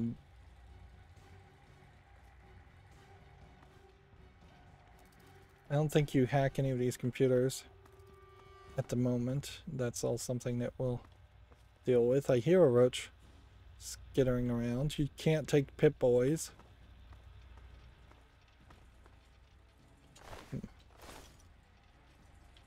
Which those you'd think would be fairly valuable pieces of equipment that you could dismantle for parts or something. Yeah. But yeah, I definitely chose to attack that guy before he attacked me. Reasonable, Amata. Officer Mac may enjoy this, but I don't. Just tell us where to find your friend so we can talk to her. She's my friend. I was worried about her. He's apparently torturing her. Anyway? Probably nothing. But I'm not sure if there's... Why you need to tell me where she is so I can The father is overseeing. Again, do what your dad says, Amata. No, please don't. That's enough, officer. So they don't have him actually hit.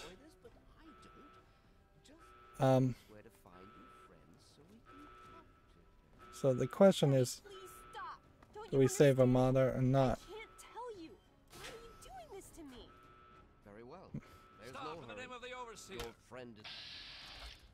Alright, don't hit her. And then go ahead and I guess you just do that and accept. Gotcha now. Damn. No. Hold it right there. How dare you? Phew. Alright, so is he gonna talk to me? Or is he gonna run away? Jeez. I hope you're here to turn yourself in, young lady. You're already in enough trouble as it is. Don't make it worse for yourself. So we wanted the keys to your office and your password. Oh, is that all? Is there anything else I can get you while you're here? Well, we're free. You'll get nothing from me. I'll die before I see the safety of the vault compromised again. And then we can do this lie. I hope this is right. Lie. Amata, trust me. If you don't give me what I want, I'll hurt her bad. God, you're a cold-blooded little shit, aren't you? I think you'd actually do it. Here, take them and leave the vault. I'll have you shot on sight if you ever come back. Okay. And desk terminal. We could lock a cell door. Let's go ahead and that's valuable. That's valuable. Weapon lockers has some bullets in it. That's valuable stuff. That's valuable stuff. Open the desk. That's valuable stuff.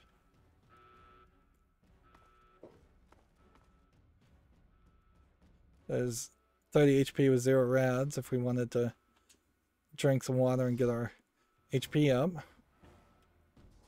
without any radiation, because that's going to be a problem going forward. Certainly is that we're going to have a lot of irradiated water. Then inaccessible. Inaccessible. Overseer's office. They're giving you more locations to get water, where I hadn't really run into that before. They are killing a lot of people. You can't read this note as it is at the moment. so we would have to read the note from the dad later, or make a special point to read it now. Which, let's see.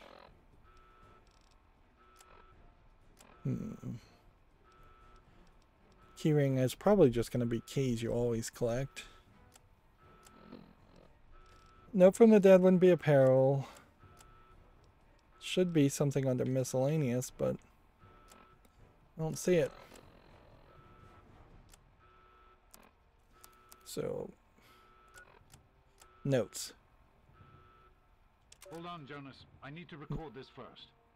I don't really know how to tell you this. I hope you'll understand, but I know you might be angry. I thought about it for a long time, but in the end, I decided it was best for you not to know. So many things could have gone wrong, and there's really no telling how the Overseer will react when he... No way to really speed this up. It's best if he can blame everything on me. Obviously, you already know that I'm gone. It was something I needed to do. You're an adult now. You're ready to be on your own. Maybe someday things will change and we can see each other again. I can't tell you why I left or where I'm going. I don't want you to follow me. God knows life in the vault isn't perfect, but at least you'll be safe. Just knowing that will be enough to keep me going. Don't mean to rush you, Doc, but I'd feel better if we got this over with. Okay, go ahead. Goodbye.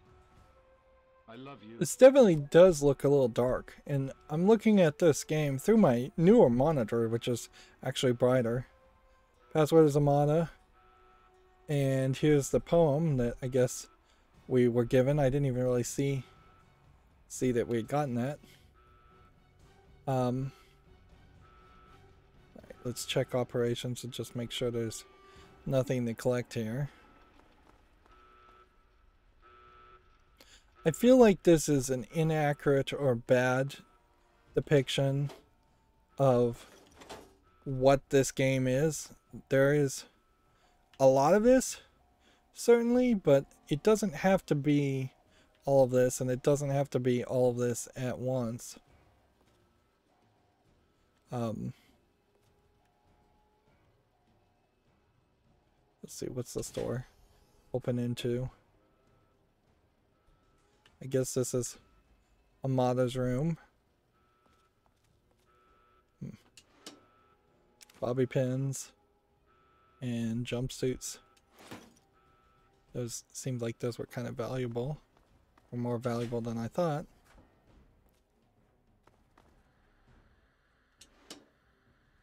Here's another office key and some more jumpsuits. I could have been potentially picking up more jumpsuits, I guess, than I probably did. But I think very quickly we are going to run into a situation where it's unnecessary to hoard. Thank you. I told you my father wasn't himself. I don't know what he might have done if you hadn't come along. You'd better get out of here. I'll try to meet you at the vault door. If I don't make it, good luck. So yeah, we'll probably get to talk to her again. We have the Overseer's key. And here you have a bunch of computers and symbols that really don't mean anything at this point. Probably never will mean anything. And a couch and a window. So you activate this terminal. We had the password, so we typed it in.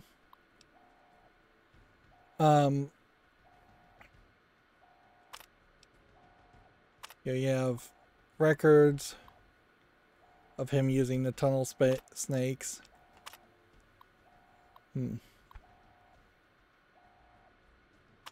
More records on things.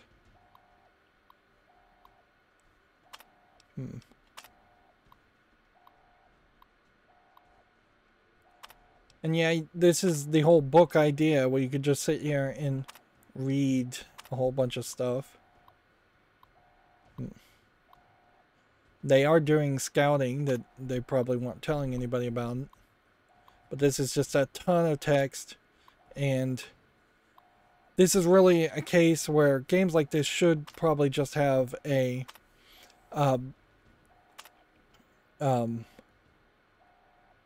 some kind of giant ant that should just have a text-to-speech item that would just read this out loud, even if it's not specifically not even if it doesn't specifically sound that good, because there are just going to be some people that don't want to read this. You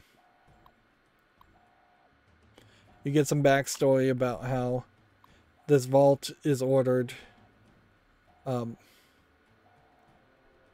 to just stay running. They have a GEC module. That's what you were looking for in Fallout 1.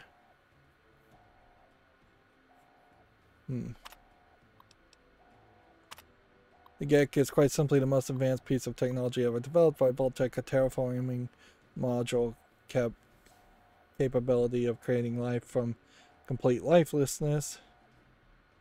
So you were supposed to, if you had a GEC model, then that would have been more of a reason for you to escape.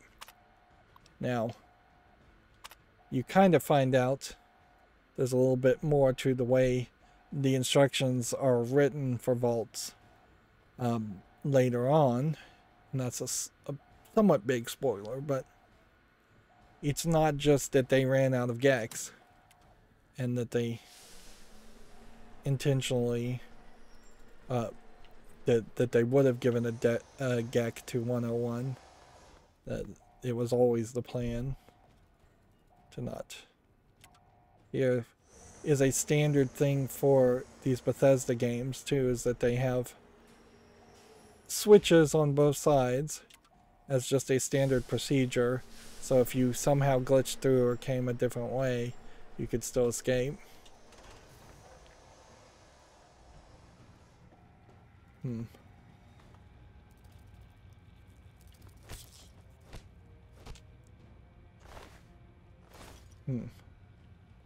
And there should be, I think, some foot lockers somewhere, but I may have already searched through them.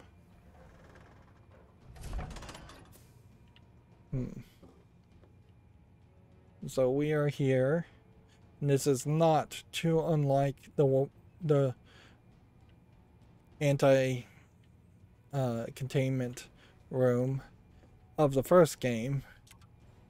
But then you press this, and you get into a much bigger room with a giant vaulted door and controls. And that's something you don't see in Fallout 1.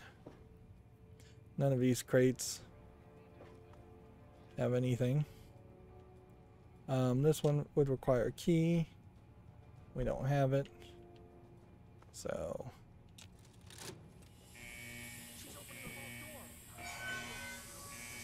and here's Amada opening the door for us. Slowly moving it and rotating it. Say goodbye to Amada. You did it! You opened the door! My God, I almost didn't believe it was possible.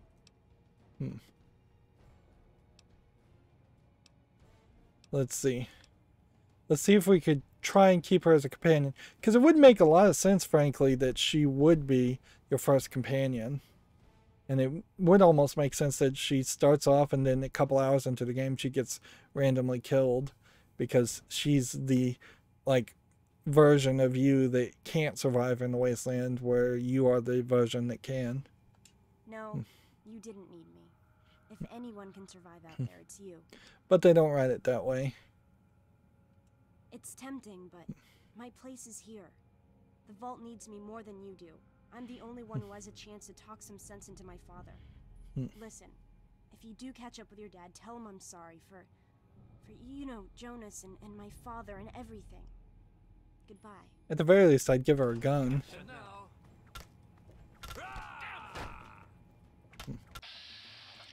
let's see, we probably want to take these guys out quickly. And we're just waiting to get our critical strike turned to up higher.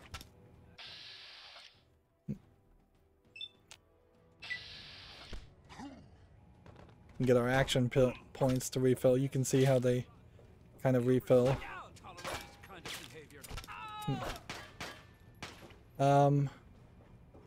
Let's get out of here. Like, they're doing a lot of damage to me.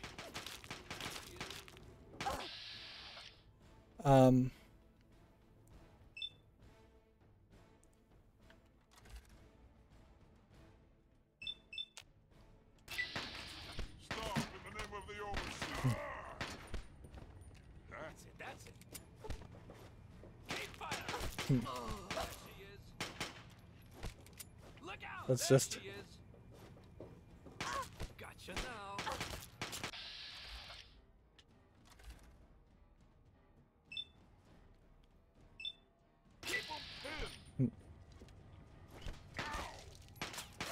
yeah, playing on very easy.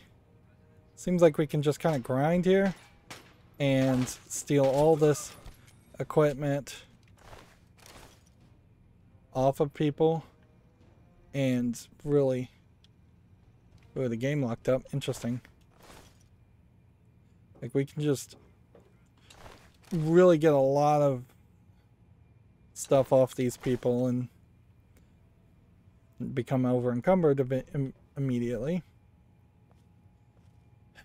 Last place to check here is this. Alright, well. And immediately, it wouldn't be a Fallout game if you didn't start to do this.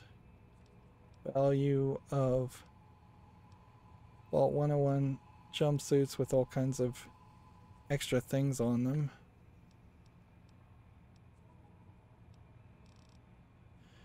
And you don't really have a weight 2 for 8. Like, you don't have a way to sort this. 2 for 8. A tunnel snake outfit weighs more. Probably.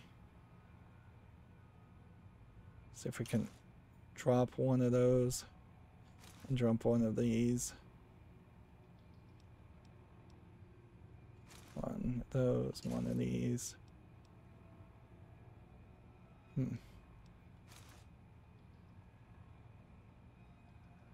Yeah.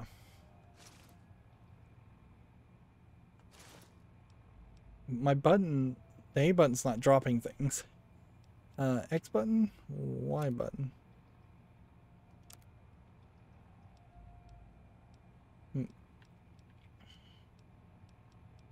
1 for 8 is in a high condition.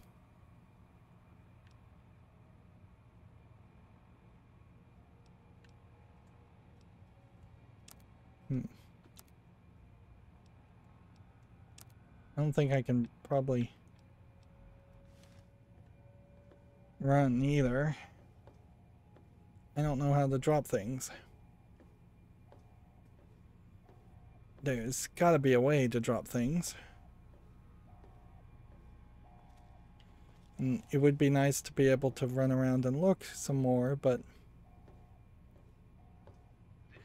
totally isn't worth it if you're gonna have to wander around slowly. Alright. Open. Items, weapons, apparel. Weight value of 3.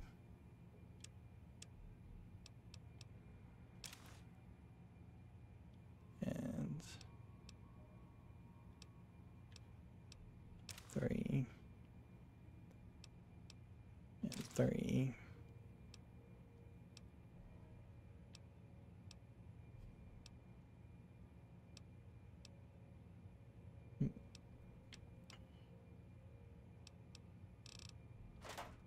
Okay, that got us still over encumbered. Why? 4. Okay, that gets us out from being over encumbered, but I think immediately does then over encumber ourselves.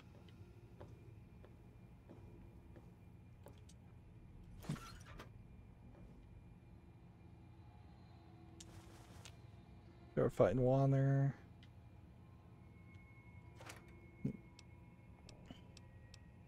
You can see some of these guns are not anywhere close to their value. Like, get rid of anything that's 1-1 is probably useless.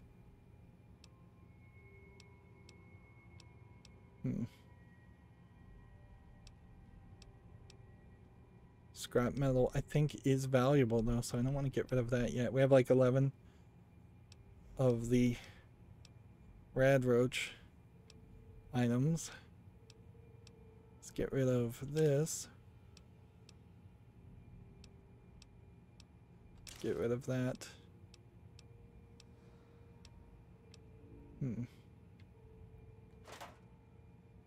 Like, I pretty much just can't pick up anything going forward. Otherwise, I'm going to over encumber myself once again. Health-wise, I could try to. This would take us back to the atrium, which I feel like we've already been there and seen that.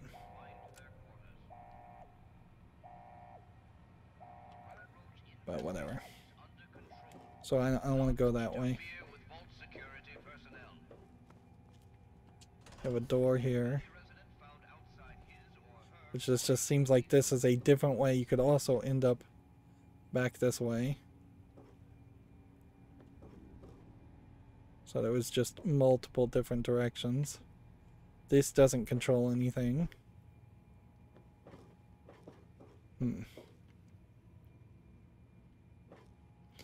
Yeah. And the fact that you can become over encumbered in this tutorial section, I think, just kind of highlights where probably would be a great idea if you just walked out of here and immediately saw a trader, but you kind of do.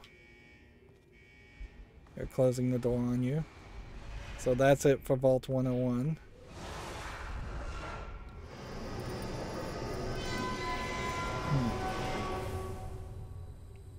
This blast door, by the way, if there was an explosion and the blast was pushing directly that way, it's not really going to stop a nuclear explosion from opening the door.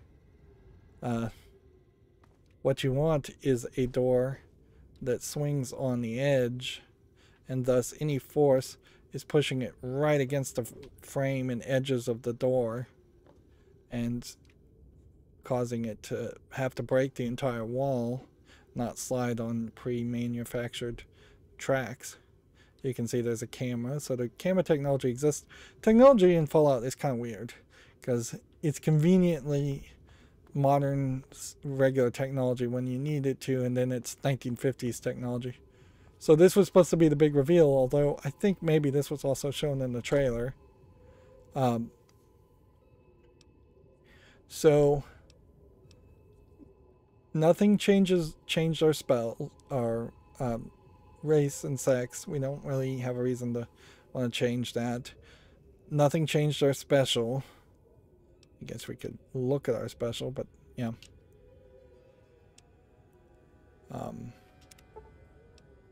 So the only thing here you could look at is maybe your tag skills if you wanted to once again like look at that. But yeah, at this point in the game, even though you're 2 hours into playing it, you're just now finishing the tutorial, and this really just highlights how long these games can get. but you still wouldn't really know anything about tag skills. Nothing you've done has really used the tag skills. Nothing you've done has really used the special. Nothing you've done has explicitly shown whether race or sex affects anything. Surprisingly, your race doesn't seem like it's ever going to affect anything. So you immediately get this Enclave radio signal, and you're seeing a big, bright environment and quest complete escape.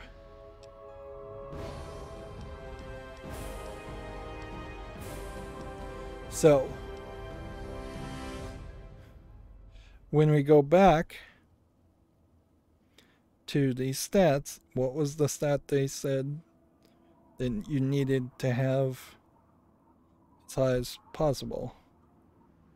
Explosives is at least 25, which we can do just that way. And repair is at least 30. Okay. And so then that gives us the opportunity now to start to put points into anything else we care about. Which I would say lockpicking probably a little bit better at the moment. Although barter is probably what we want at the moment. I would say you never want to get these until you're at very late in the game, up to 100, because I assume 100 is the maximum. And that is and you'll probably get a bobblehead that gives you 10 or 15 upgrades, so you probably want to get about to 90.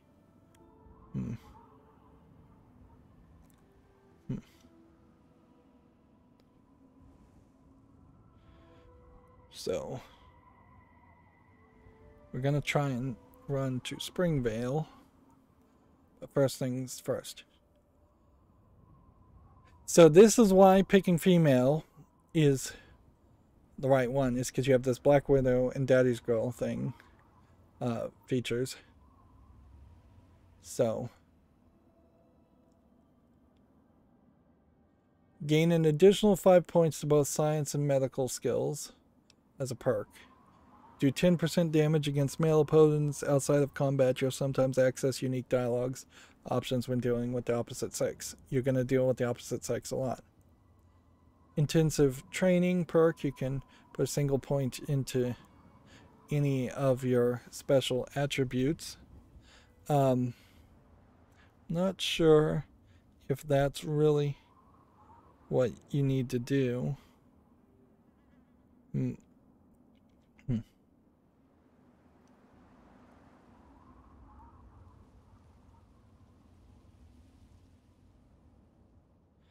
Yeah, they said actually to put the extra points into small guns. Black Widow will give you 10% damage against male opponent only if you're playing as a female in combat.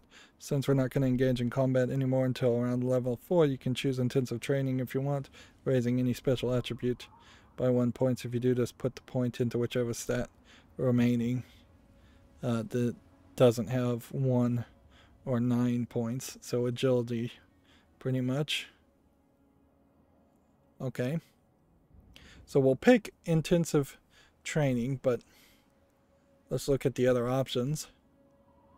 5 points in melee weapons, 10% XP whenever XP is earned. You'd think Swift Learner might be useful, but it's actually a waste of a perk, because at least originally in this game there was only about 21 levels I think you could go up, so there's no reason to grab it. You will probably get to the maximum without it, and rushing towards higher levels doesn't really help you because everything kind of scales somewhat anyways.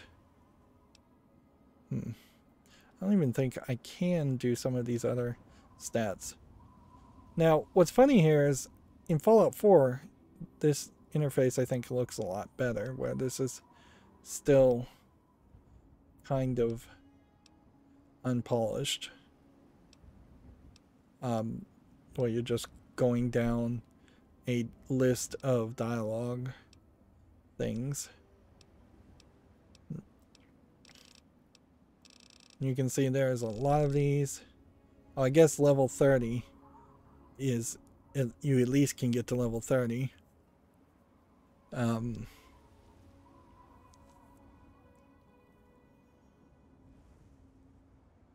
Take the almost perfect perk at level 30 and all special stats are instantly raised to 9. Wow. Yeah. So you might want to take that, but it may not really matter either. You've got a long list here, but the only ones you can really pick are these first 5. So intensive training done. That lets us raise our agility, which gives us more action points, which we did see we were running out of that.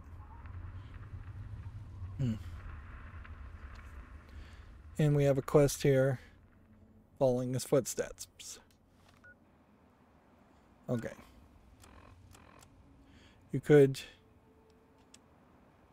listen to the Vault 101 PA system. You could listen to the Enclave radio if you want to.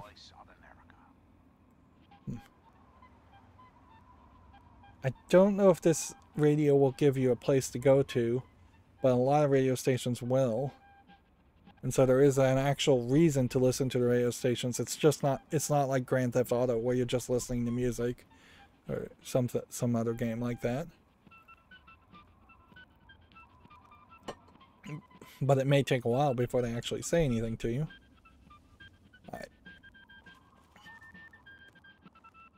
Wow. There are reports of a new radio message being broadcast across the capital wasteland. This transmission appears to be some sort of distress call and gives little information except for the location and name of a man making the plea. That's a DLC level called Into the Pit. You don't want to do that later.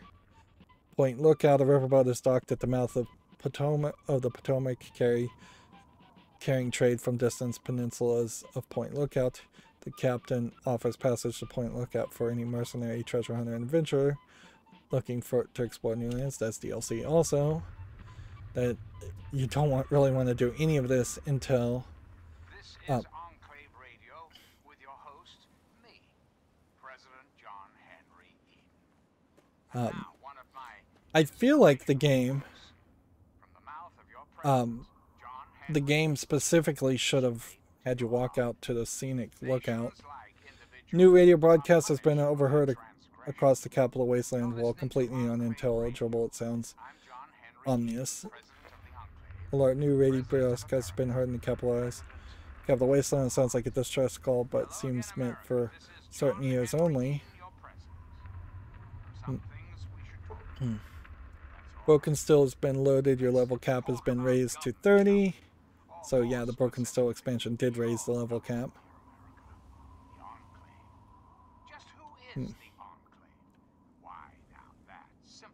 So you have a whole bunch of stuff, but not Megaton City. I don't actually see it. I think actually this is Megaton City, or this little grape. This blob. And you can see way back here is the Congress. So you're in like Washington DC, I think. It's pretty dangerous. There's some other places, but they pretty much point you where you have to walk down this way and get on this road. And they kind of try to point you towards Megaton City, but you could also go this way. You could also go this way if you want, but the vast majority of people will go towards this. It's not particularly colorful, and you can definitely see that there is a gray palette wasteland idea here, but you could have perhaps had more glowing green irradiation happening, or just fires happening if the game engine could handle it.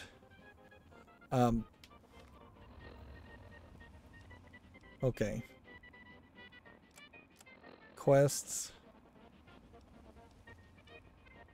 Let's see if we can maybe toggle. No. You seemingly can't like toggle the quest.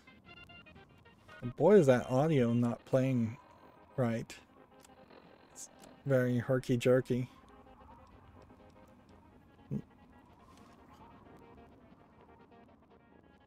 Yeah, and there definitely is a question about just how much we want to, how long I want these episodes to be. 2 hours is probably about right. Further to the east down the road. East. Interesting. Is that direction. And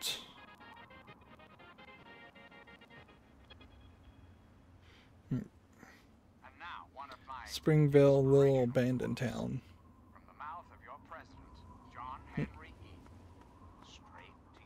So here's one of these nuclear reactor cars that would have gone exploded. And if you shoot these cars, they might explode some more. So, follow the road, you will hit Springvale. But seemingly it's not going to. Let's turn off the radio. And I kind of don't want to listen to any of those other ones. See, the quest says go to Megaton. It says show location. And let's see, can we zoom in? Yes. So it wants us to go here, and instead we're gonna search this. Mailbox, frag grenades, jet, and psycho drugs. There we go. We discovered Springvale. So I guess the idea here is that they want you to figure out what is of some value, what isn't. They want you to see what the cities looked like. It kind of more than likely was a case. I don't know if you need empty soda bottles at the moment. At some point in the future you might. More than likely the citizens of Springvale were the people that ran to Vault 101 when the bombs were dropping. You have an A to jump button.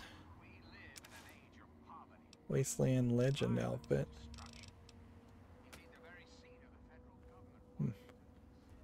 Somebody else is listening to a radio. I'm already over encumbered again. Nuka-Cola we definitely do want. Right.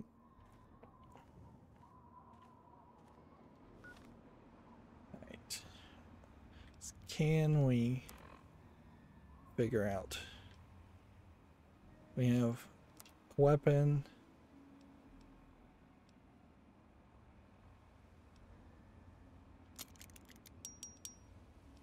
Okay.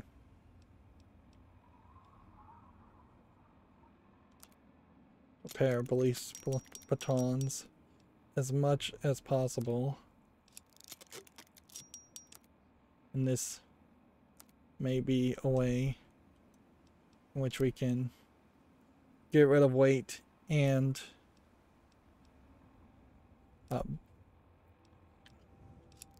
increase our stats and get experience. But this is definitely something I didn't ever do. Is just repairing things. It's an interesting idea, certainly.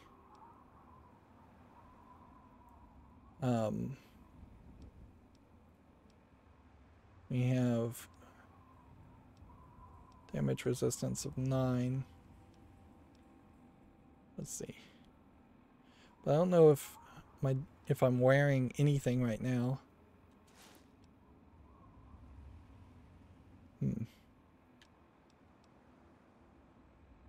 Damage resistance of 3.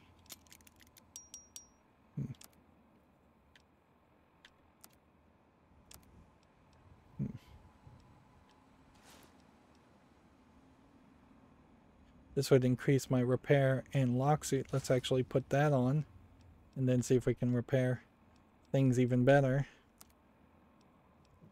Yes, we can.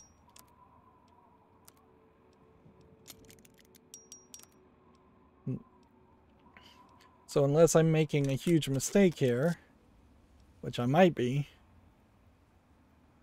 it definitely does feel like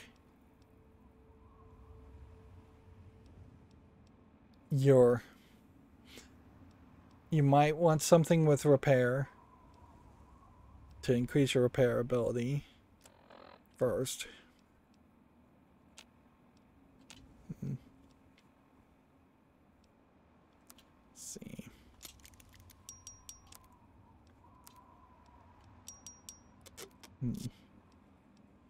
I just hope that this is really giving me XP. If it's not, I guess maybe then it's gonna give me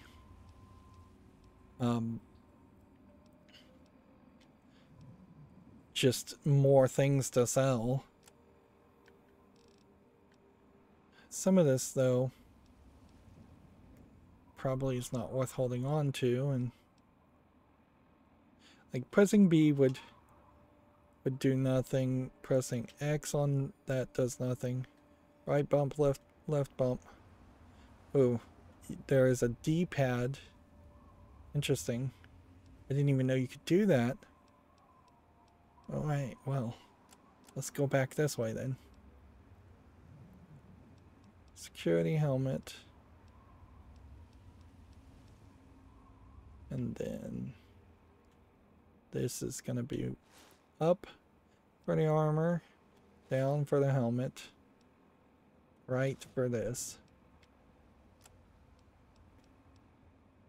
My 10mm pistol will go over here.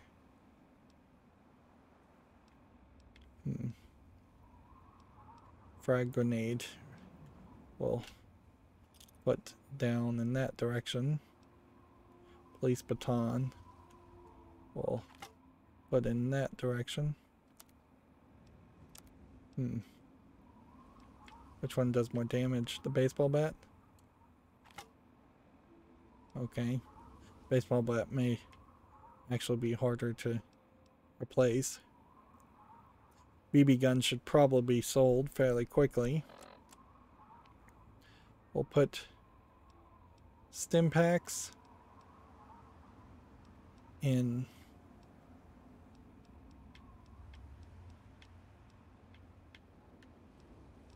the top right position. So that'd be aid.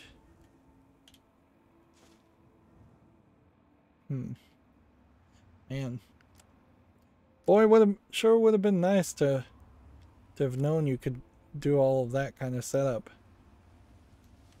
So now, let's see, up, down, baseball bat.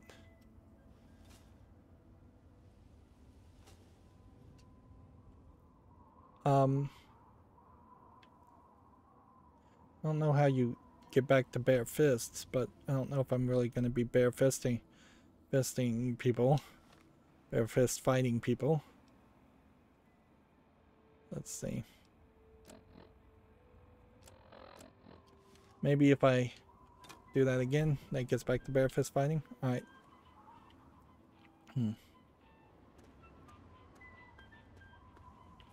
And see, this robot that's floating around may be of no real danger, or it could be really problematic. Pugilism Illustrated. Definitely looks like something.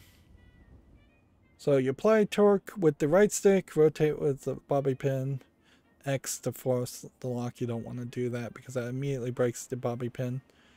It is fairly common to go through a lot of bobby pins and the percentage doesn't really make sense. So it says this should be a 90% chance of forcing this, and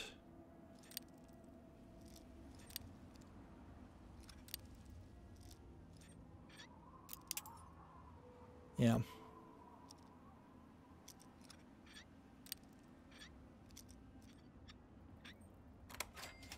There we go. We'll just take all from that. You do have the problem in which you could just run into a lot of obsessive OCD collecting in this game. It kind of matters now. It won't matter as much later.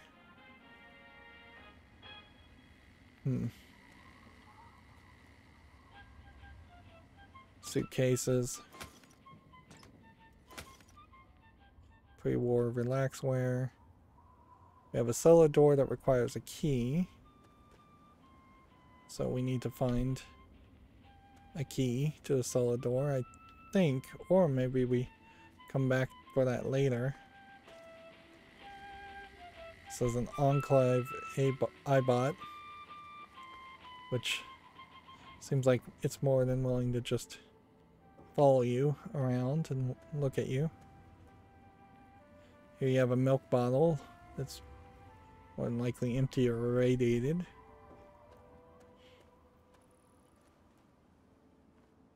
The problem here is you're not really highlighting the devastation, I think, as much as you need to, because it's like hundreds of years after the fact of the bombs dropping. Whereas here we have it now loading into a building. Who the hell are you?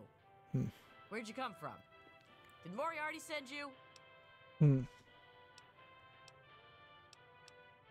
Colin Moriarty, the owner of Moriarty's Saloon in Megaton. That sack of shit is convinced that I'm some crazy junkie who stole money from him. Okay, so we could have an 8% chance of a speech check. Look, I used to work for that slob, doing, you know, favors for guys. Well, I got sick and tired of it. I told Moriarty I'm taking my share of the cash. What's funny is there's a mainstream video game journalist, I think, named Colin Moriarty. So I bolted. I took my money and ran. Now he's branded me a thief and a junkie and sent his cronies to find me. I guess I need a new hiding place. Still far too much darkness. Let's see if we can actor fade all the way off. See what that looks like. No, the lighting is just really weird.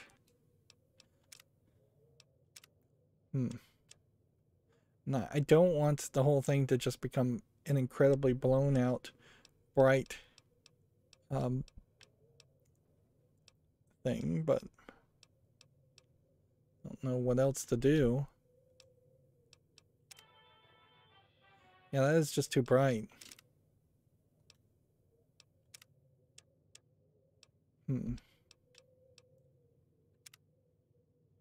Default. If there was like maybe a contrast option. It's funny that they're all labeled as just fades.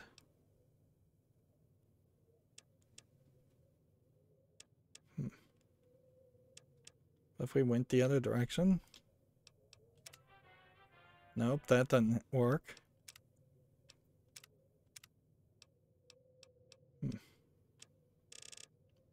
And turning this up all the way doesn't work.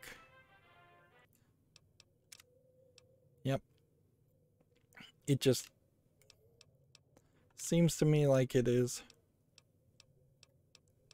bad. Maybe the texture size should be smaller. Like light fade. You'd think maybe light fade would do something.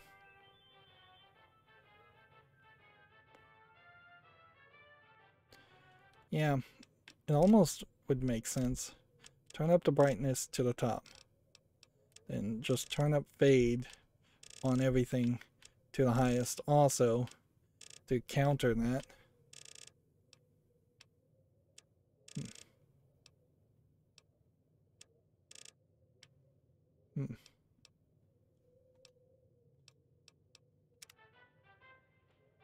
Brightness is still a little too bright.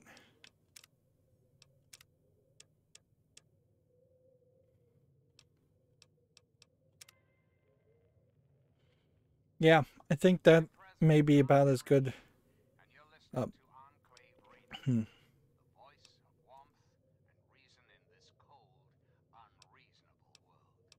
We don't need caps right now. You do that for me? Let's go with some morality. We haven't even met Moriarty. Thanks, kid. You watch yourself out there. So we gained some karma, which is good because otherwise we would have to like steal. And you can definitely see that you're going to hear the radio whether you want to hear it or not. And you know, wouldn't be surprised if you walk out of here and then walk back in and then find she's gone. Nope. Maybe you have to wait a certain amount of time. Now, at nighttime, this looks really good. Like, just great visual setup. Here's a letter from Vault Tech. No added. We might check that out later.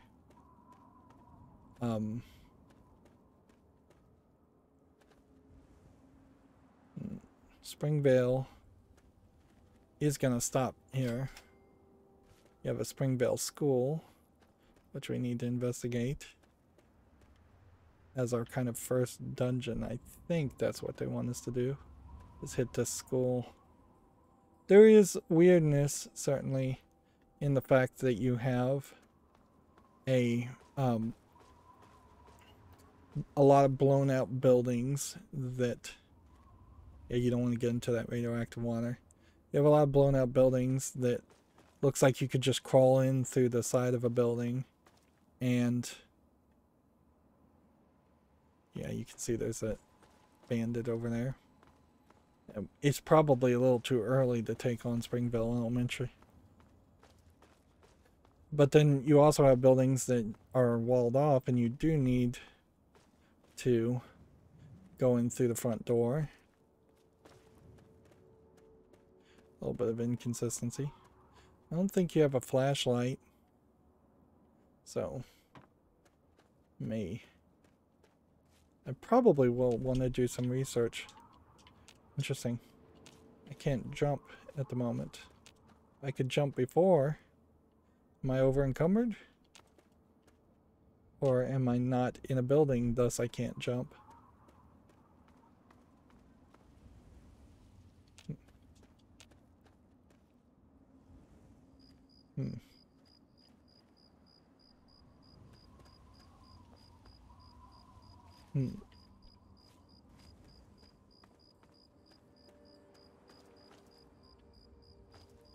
But yeah. We are going to quickly earnings clipboards. We'll leave those. We're gonna quickly run out of, take those Nuka-Colas. We'll run out of gameplay and tutorial setup. They really do just kind of let you do whatever you want at this point. You could have avoided this whole section and gone directly to Megaton, which is what the game told you to do. You can come over here and find some things, but not find the key for that. They could have you go to the elementary. You could wander in lots of directions. Okay.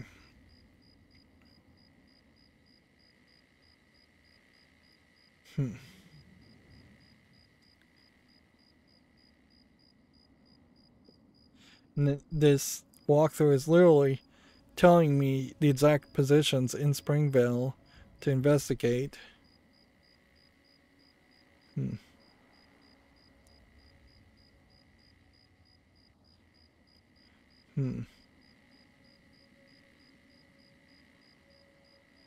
Apparently, the strategy guide told me I should have picked different dialogues with Silver and killed her without turn her hostile so she attacks me, then kill her, and then loot her for 400 cabs, various chems, and other items, and then some lootable items in her house.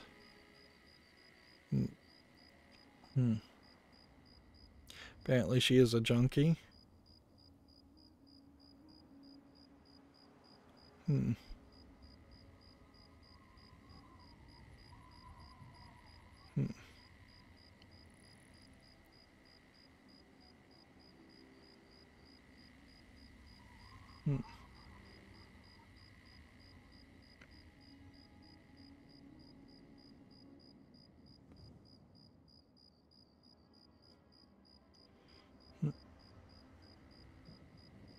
Okay.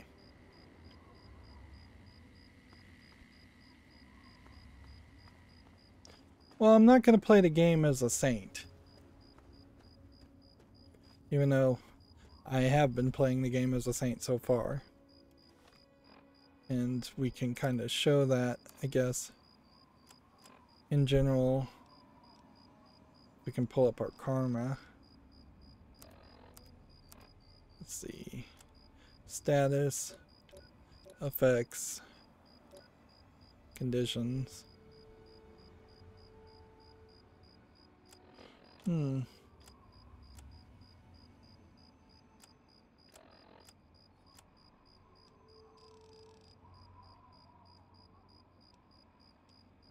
I've already killed people too. Interesting. So where is your karma? Here's another note you could read. I don't think most of these notes matter.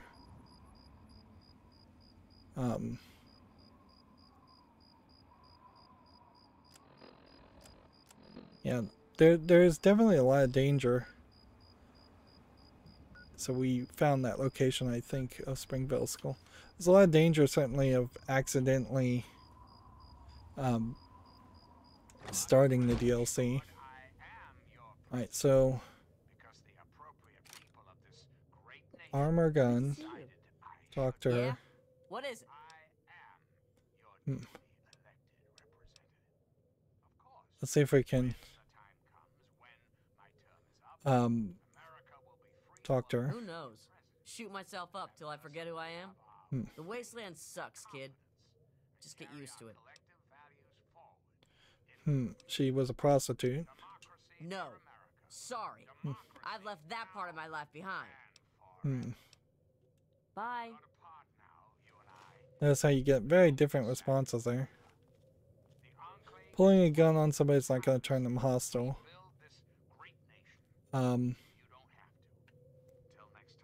Probably could open this, but if you take anything, they're going to be mad at you.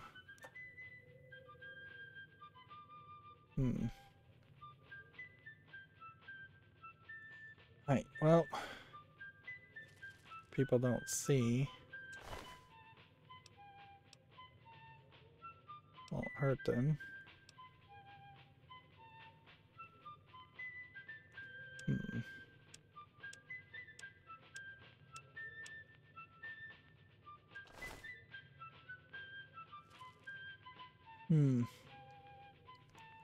We could always do the old put a grenade in her pocket trick, can't we? Well, seemingly no.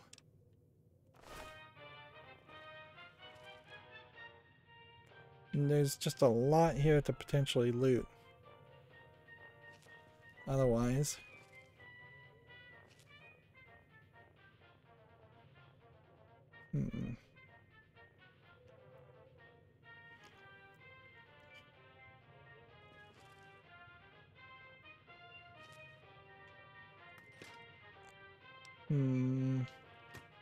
So do we potentially make a mistake here?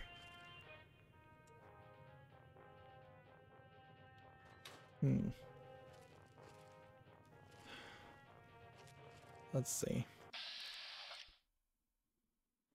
A 70% chance to fire probably would kill her.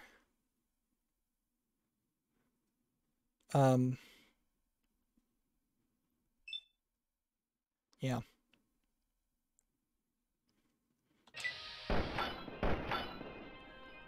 Boy, am I a bad shot.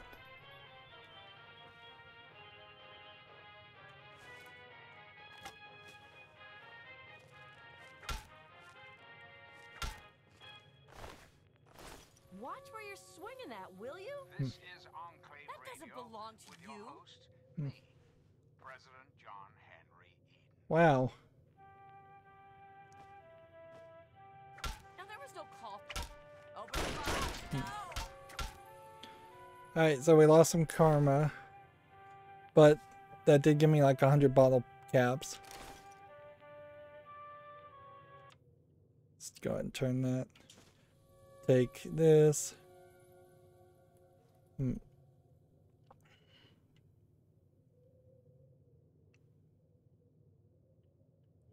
So, really want to see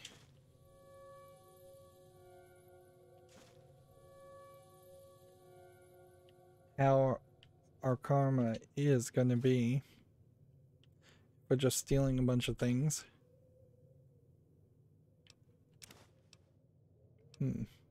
Some stuff doesn't really seem like it matters that much.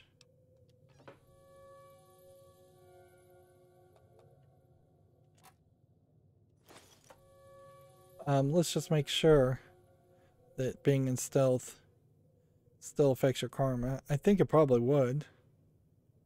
There's really not a lot of reason why it wouldn't.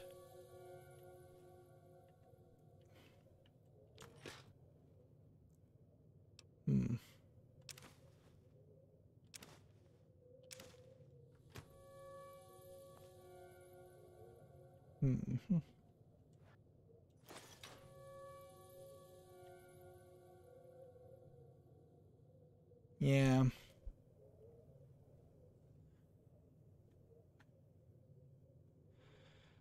So, how do we pull up our karma? Is the question to ask before we leave, because I might just want a quick load and not do this. Because I don't know if it really is worth 100. I thought the guide said 400 caps, but 100's really not high enough. Let's see. Karma, general.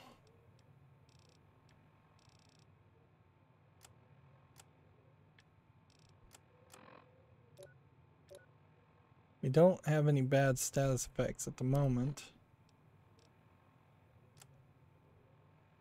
How many caps do we have as far as miscellaneous?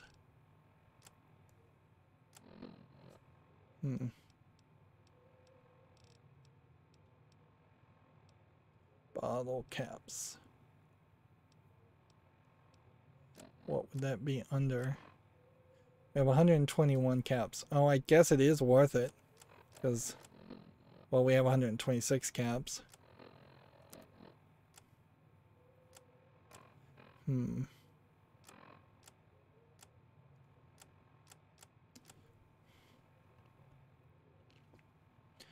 I guess the question to ask is, could we load a different save? We could, but it would be several minutes, like nearly 35 minutes in the past. You know what? I'm just gonna not rob her and leave it at that.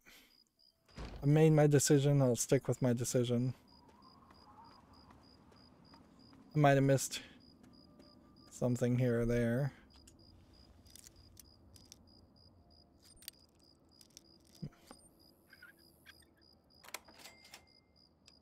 Bobby pins, vodka, whiskey.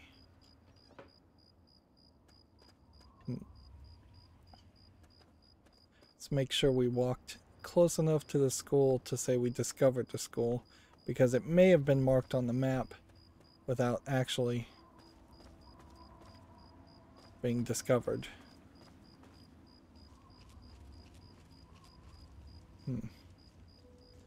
I guess we discovered it. Okay. Well, then at 2 hours and 45 minutes, we can now try and walk to this. I don't feel like there's a great system in which you can mark things. Like, it would be kind of nice if I could put a marker, but yeah, there's no button that works with that.